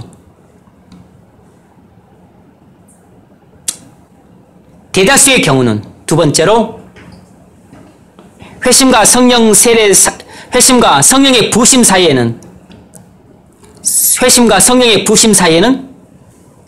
간격이 있다는 것입니다.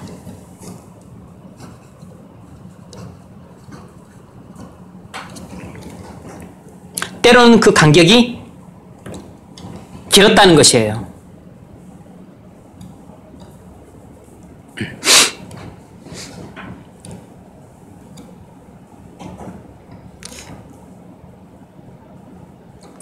그 이유를 잠깐 설명하자면 성령께서 우리 영에게 구원의 절대적인 확신을 확증시키려면 그러니까 먼저 그 전에 우리 영 속에 믿음으로 말미암은 구원이 있어야 되는 거죠. 그러니까 이것은 믿음으로 말미암는 중생사건이 있은 다음에 그 다음에 주님이 성령을 부어주실 때 성령이 친히 우리 영에게 너는 하나님의 자녀라 이렇게 확증시켜주는 사건이 일어날 수 있다는 것입니다. 이건 논리적인 설명이죠.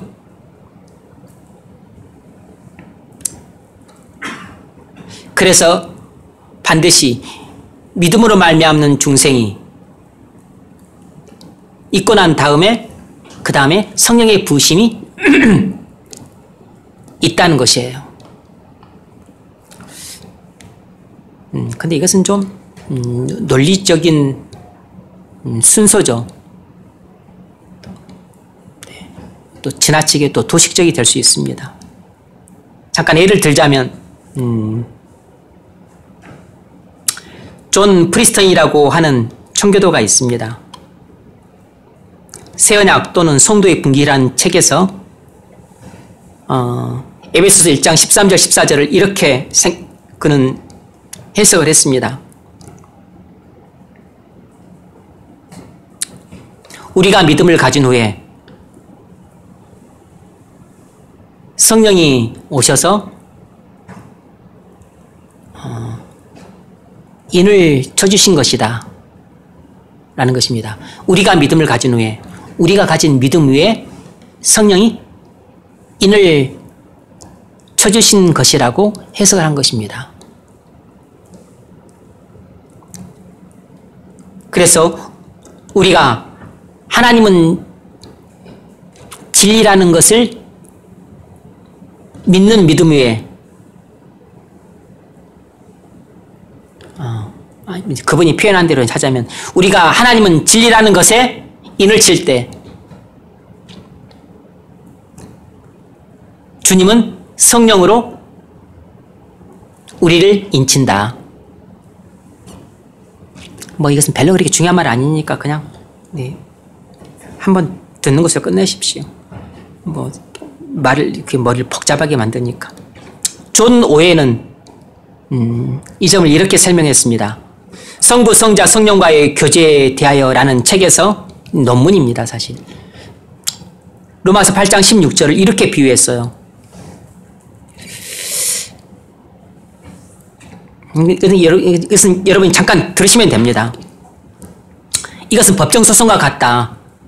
그리스도인이 자신의 증거들을 내놓고 자신을 변호한다. 그러나 원수들이 증거와 변호들이 무가치하다고 공격하고 무력화시킨다.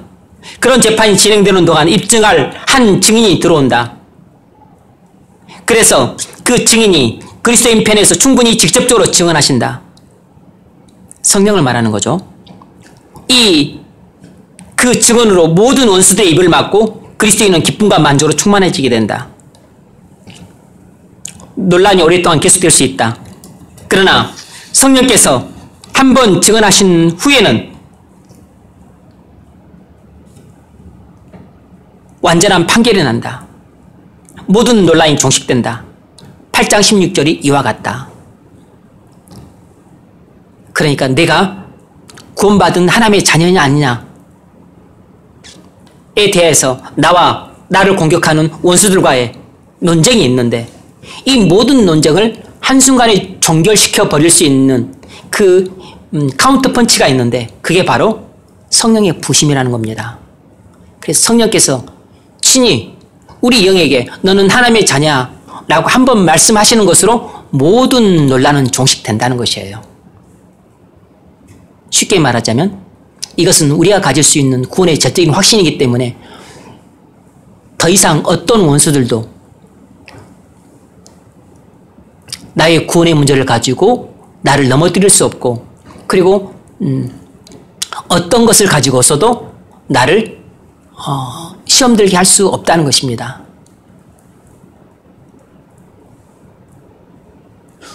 원수들과 싸움의 이 구원의 문제로 더 이상 원수들과 이제 논쟁할 필요 없게끔 논쟁을 완전히 종결시켜 버릴 수 있는 카운터펀치가 바로 성령의 부심이라는 거예요. 성령의 말씀 한마디로 영혼 속에 있는 폭풍과 파도를 잔잔케 하시고 즉각적 평안 주실 때 성령의 임재를 즐거워하게 된다.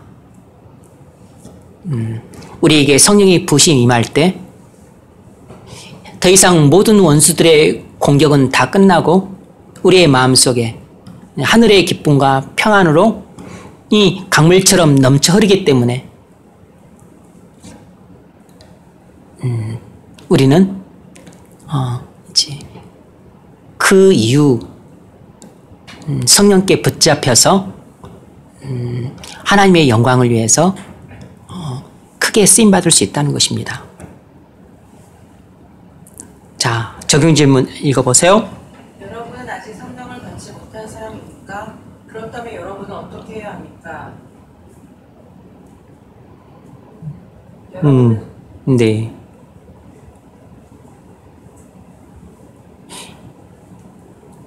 아직 성령을 받지 못한 사람이라면 아직 거듭나지 못한 사람이죠. 여러분 거듭나지 못한 채 죽을 때까지 신앙생활을 할 수 있습니다. 그렇게 해서 죽으면 여러분은 지옥에 가게 됩니다. 그러므로 거듭나야죠. 어떻게 거듭납니까? 주 예수 그리스도를 믿을 때 거듭납니다.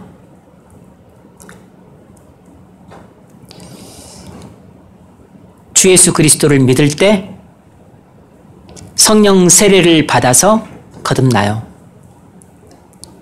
반드시 주 예수 그리스도를 믿고 거듭나셔야 합니다. 그래야만 구원 받을 수 있습니다. 그래야만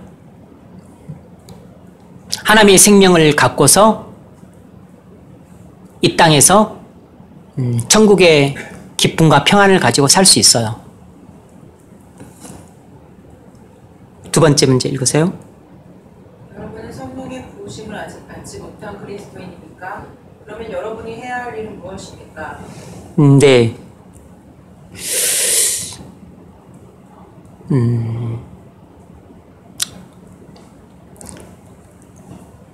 대부분은 성령의 부으심을 받지 못했습니다. 그래서 여러분 성령의 부으심을 여러분들이 믿는다면 당연히 사모할 것이고 사모한다면 간구할 것입니다. 만일 여러분이 그런 것을 간구하지 않고 있다면 그건 여러분이 사모하지 않고 있다는 뜻이고 그리고 믿고 있지도 않다는 뜻입니다. 뭐 그런 사람에게 믿지도 않고 사모하지도 않고 구하지도 않는 사람에게 하나님이 주시는 경우는 흔치 않죠. 왜냐하면 그것을 믿고 사모하고 간구하는 사람들이 많은데 만일 하나님이 그건 주권적으로 주시는데 주권적으로 주실 때 이 사람들에게 주시겠죠. 물론 그것을 아직 잘 몰라서 구하지도 못하는 사람들에게 하나님이 주기도 하시지만 성령의 부으심을 받는 것은 하나님의 주권적인 사역이에요. 그러면 누구에게 주실지 모릅니다. 하지만 이런 이야기를 듣고도 나는 믿지 않는다. 그래서 나는 그런 거 구하지도 않겠다. 그 사람은 그 믿음대로 사는 거죠. 나는 이것을 믿고 사모하고 그리고 나는 그것을 열렬히 강구한다. 그래서 그 하나님께 부르짖어요. 만약 하나님이 주신다면 이 사람들에게 주시는 거죠. 왜냐하면 약속의 말씀도 그렇잖아요. 구하라 그러면 받을 것이요, 찾으라 그러면 찾을 것이요, 문을 두드리라 그러면 너에게 열릴 것이니, 구하는 자마다 받고 찾는 자마다 찾고 두드리는 이에게 열릴 것이니라. 그리고서 나중에 말하기를 하늘에 계신 너희 아버지께서 구하는 자에게 좋은 것을 주시지 않겠느냐. 구하는 자에게 주신다 그랬어요. 뭐 이것이 성령으로 거듭남을 말하는 것일 수도 있고 아니면 성령의 부으심을 말하는 것일 수도 있는 거죠. 원칙적으로는 그냥 성령으로 거듭남을 말하는 거라고 봐야죠. 성령으로 거듭남으로 말하는 것이지만 이것만 국한되는 것은 아니고 성령의 부으심도 해당이 되죠. 누가복음에서는 성령이라고 말했으니까 너희 천부께서 구하는 자에게 성령을 주시지 않겠느냐. 구하는 자에게 성령을 주시겠다 그랬습니다.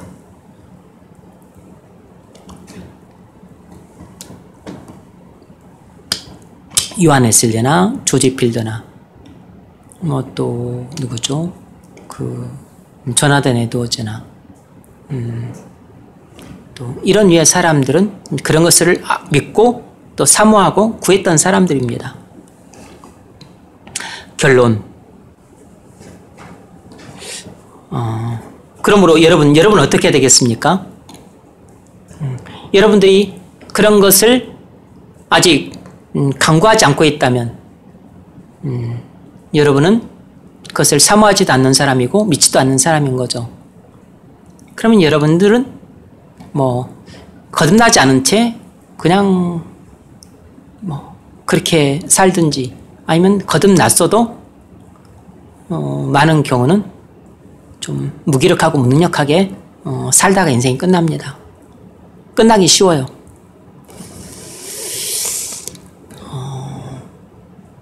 이렇게 성령의 부으심을 받은 사람과 받지 못한 사람 간에는 많은 차이가 있습니다.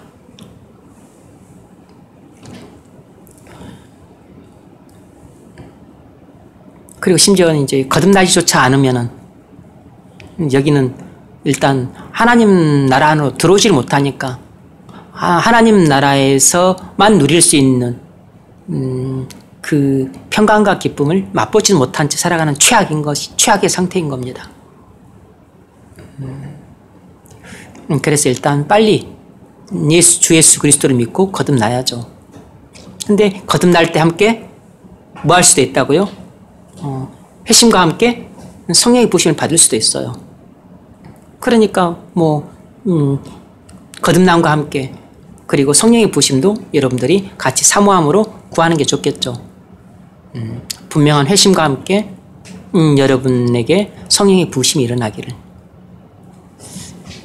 성령의 부으심은 성령의 권능을 받게 되는 겁니다. 그래서 무기력하고 무능력했던 사람이 활력과 그리고 능력을 갖춘 하나님의 신실한 일꾼으로 변모하게 돼요. 이것은 우리 모두가 사모하는 바죠. 그러니까 이런 내용의 공부가 의미가 있고 가치가 있고 중요한 것은 우리의 기도의 방향을 결정해 주는 것입니다. 그리고 우리로 하여금 왜 기도해야 되는가 이유를 분명히 알려줘요. 그리고 우리가 왜 이렇게 무기력하고 무능력하게 살아가야 되는가 그 이유를 깨닫게 해주죠. 그리고 왜 하나님의 영광을 위해서 헌신했던 위대한 성도들은 그런 삶이 가능했는가 그 이유를 또 알게 해줍니다.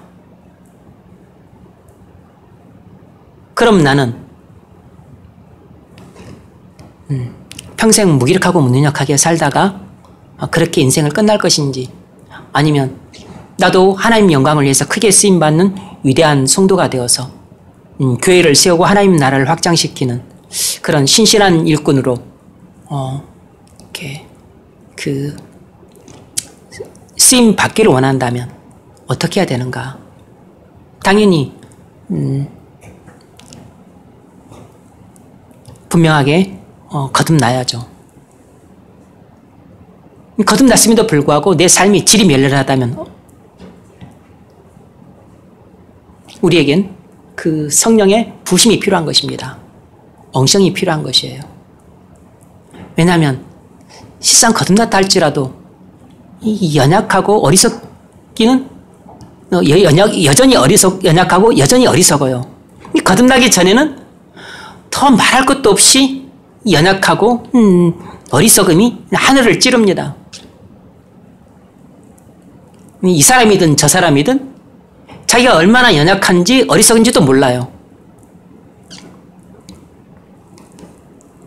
근데 연약하고 어리석은 상태에서는 하나님의 교회를 세우고 하나님의 나라를 확장시키는 일에 주도적으로 쓰임받을 수 없어요.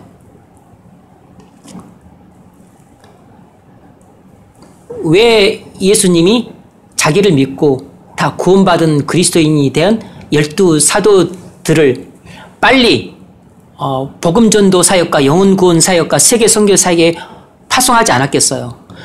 왜 성령이 너에게 부어지는 것을 예루살렘 성에서 기다리라고 그들을 붙잡았겠냐고. 성령의 부으심 없이는 능력 있는 사역이 어렵기 때문입니다. 능력 있는 성도의 삶을 살 수도 없고 또 능력 있는 이 복음 전도의 사명도 감당하기가 어려워요.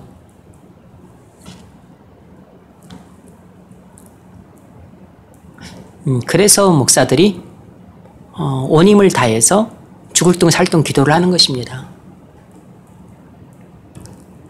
그래서 그 비밀을 아는 성도들은 그래서 죽을 둥 살 둥 온 마음을 쏟아 부으면서 그렇게 기도를 하는 것이에요. 하나님 한 분 외에는 내게 성령을 부어주실 분이 없잖아요. 돈 들고 사겠어요? 아니면 어디 산에 올라가서 뭐 그것을 받겠어요? 성령은 나를 사랑하는 주님이 직접 내게 부어주시는 겁니다.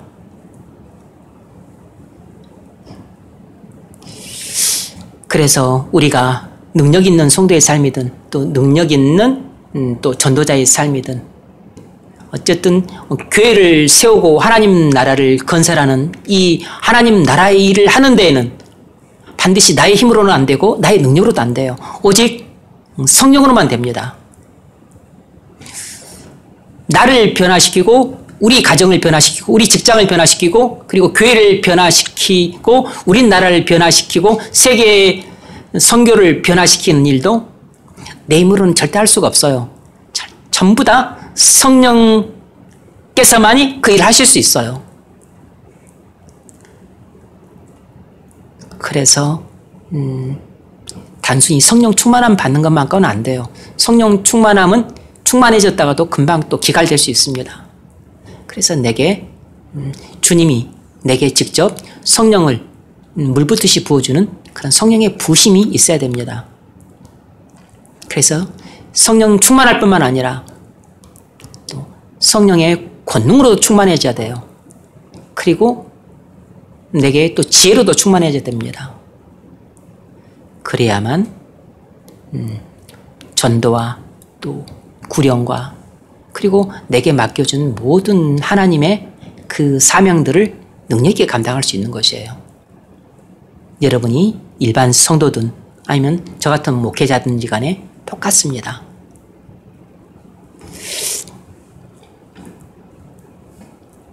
그래서 목사를 위해서 무엇을 위해서 기도를 해줘야 될지 그 기도 제목을 분명하게 찾겠죠. 제가 여러분들한테 굳이 기도 제목을 말하지 않아요. 말할 필요도 없고. 아이고 내 오른쪽 새끼발가락이 아파서 거기 어떡하는데 뭐 아니면 내가 돈이 얼마가 필요한데 내가 또 무슨 어려움이 있는데 뭐 굳이 그런 기도는 여러분 해줘도 되고 안 해도 되잖아요. 목사를 위해서 뭘 기도를 해야 되겠어요? 그 부인들이 얼마나 성령 충만했으면 그 무디 목사를 위해서 딱 보니까 뭐가 부족하구나. 그걸 알고서 그것을 위해서 조용히 기도를 했겠냐고. 근데 그런 경건한 마음은 없고 좀 느끼긴 했는데 그 믿음 없고 그리고 어리석고 그리고 입이 가벼운 떠버리들은 그걸 가지고 또 부디 목사는 막 이렇대 저렇대 설교를 들어보니까 능력이 없어 은혜도 안 돼 뭐 이래 저래 가서 또 뒷담 하나 하겠죠. 그런 집사, 그런 권사, 그런 장로가 교회를 세우겠어요? 교회를 무너뜨리겠어요? 목사의 가슴에 못을 박고 목사의 얼굴에 침을 뱉는 행위지.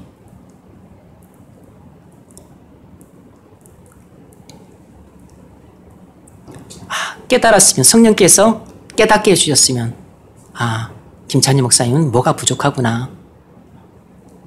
그게 한 가지겠어요?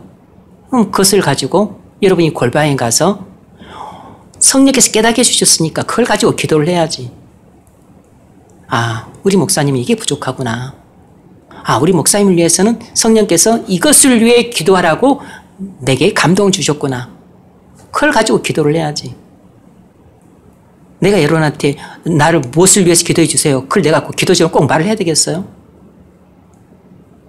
내가 언제 여러분한테 돈 많이 벌게 해달라고 내가 기도해 달라고 부탁한 적이 있어요?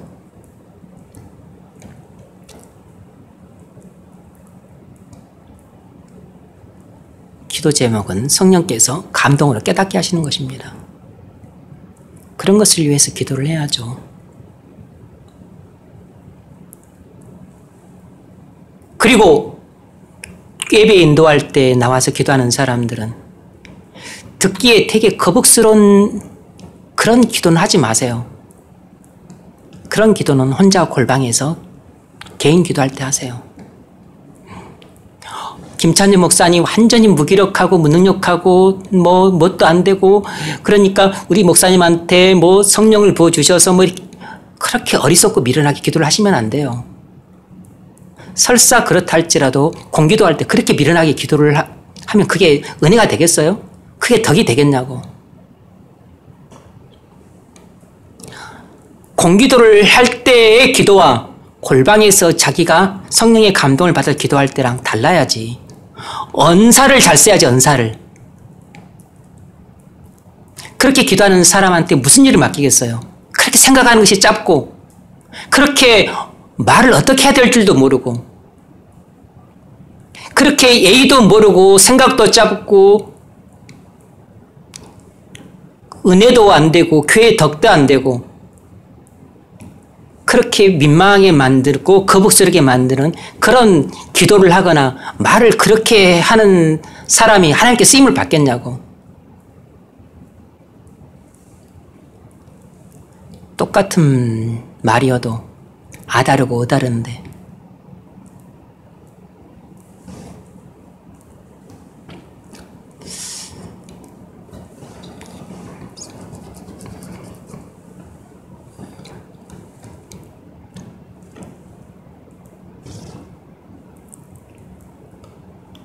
그래서 기도를 할 때도 성령의 감동을 받아서 기도를 하게 되면 듣는 사람에게 은혜가 되고 듣는 사람 자체에게 은혜가 돼요. 근데 교회에도 덕이 되죠. 덕이 돼야지. 듣기에 민망한 말, 거북스러운 말, 왜 기도를 저렇게 할까? 한숨 나오게 하는 말로 기도를 한다면 여러분 스스로 입을 막으세요. 그래서 여러분들한테 내가 예전에 그냥 이렇게 종이 보지 않고 기도시키다가 그 다음부터 내가 기도를 안 시켜요. 하도 기도를 요상망측하게 해서. 뭐 이제 또 뭐 기도를 평상시에 잘 하지도 않으니까 기도가 도중에 한참 끊기고 한참 뭐 엿가락 느릿이 늘어지고 하니까 또 그러기도 했지만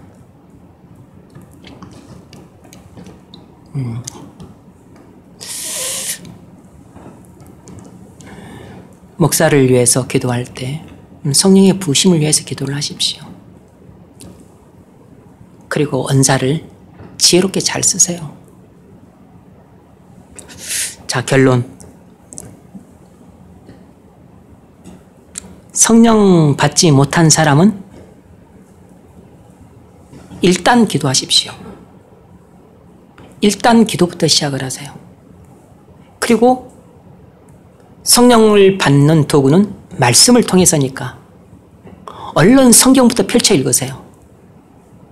그리고 모든 예배에 참석을 하십시오. 그리고 말씀을 들을 때 믿으십시오. 여러분들 얼굴 보면 너무 굳어 있어서 때로는 마음이 돌덩이같이 느껴져서 말씀이 튕겨나오는 것 같은 느낌을 받을 때가 많아요.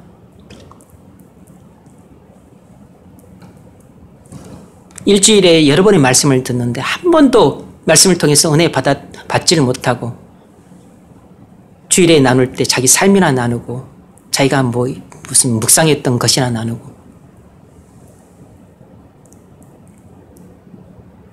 목사를 얼마나 낙심시키는지 몰라요. 목사의 모든 힘을 다 빼게 만들어. 정말 은혜가 안 됩니다. 정말 덕이 안 돼요.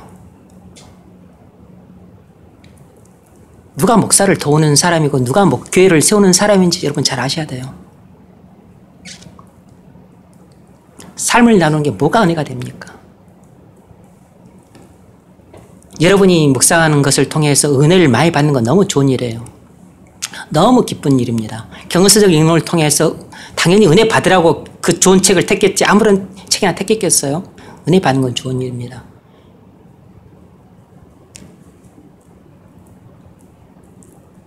설교를 하고 가르치고 새벽 설교를 빼더라도 그런 것을 통해서는 도통 뭐 깨닫는 것도 없고 은혜 받는 것도 없고 변화되는 것도 없고 나눔이 그렇게 이루어지면 나눌 것 자체도 은혜도 안 되고 그리고 교회의 덕도 안 되고 그리고 목사의 기운을 쫙 빼게 만들어요.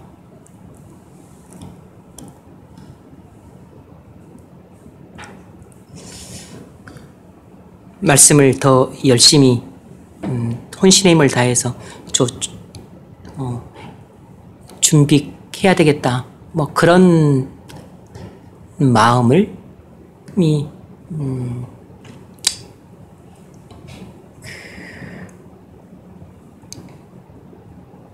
생기면 좋죠.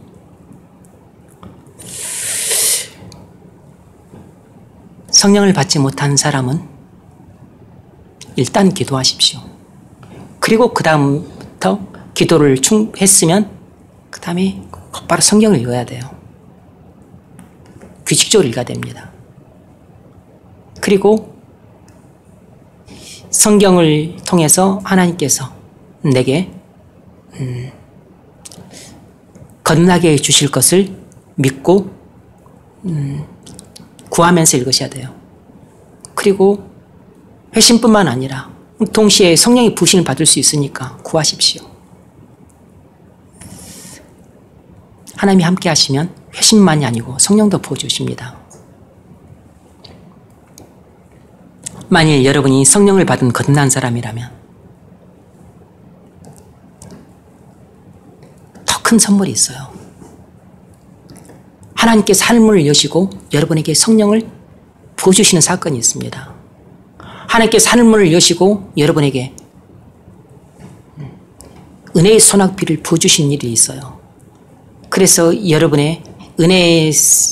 심령에 있는 은혜의 샘에서 물이 철철철철철 뭐 그냥 찔끔찔끔찔끔 목이 눈물처럼 흘러나오는 그런 은혜가 아니고 막 콸콸 쏟아져 나오는 그런 샘물처럼 그렇게 은혜의 생수가 여러분 심령 안에서 흘러나오는 역사들이 있기를 바랍니다. 그래서 기쁨과 감격과 환희를 주체하지 못해서 그래서 얼굴에 기쁨이 넘치고 입에 찬송이 가득하고 그리고 중심은 뜨거워서 견딜 수가 없고 그래서 전도하지 않을 수가 없고 그래서 구령 열정이 불타오르고 그래서 사람만 만났다면 다 주님께로 인도하는 그런 사람이 될 수가 있습니다. 여러분 생애에서 그런 경험 없습니까? 그런 경험이 없다면 아직까지 여러분 신앙에 대해서 아무것도 모르는 사람들이에요. 반드시 그 성령의 부으심은 내게 전도와 구령과 그리고 사람을 주님 앞으로 데려오는 것으로 반드시 나타나게 되어 있어요. 그렇지 않은 성령의 부으심은 아무런 의미가 없어요. 뭐하러 성령의 의를 부어주시겠습니까? 호빵 잘 구워가지고 장사 잘해서 돈 많이 벌려고 구워줬겠어요? 집에서 밥 잘 지어서 자식 새끼들 남편들 살찌우라고 그 성령을 부어줬겠냐고. 뭐하라고 성령을 부어줬겠어요?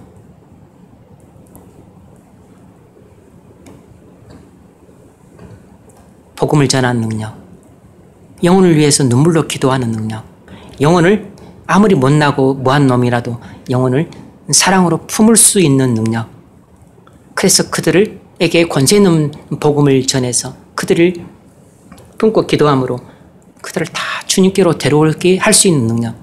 그 능력을 주기 위해서 성령을 부어주시는 거죠. 그런 능력을 저와 여러분이 차고도 넘치도록 충만하게 받을 수 있기를 주의 이름으로 축원합니다.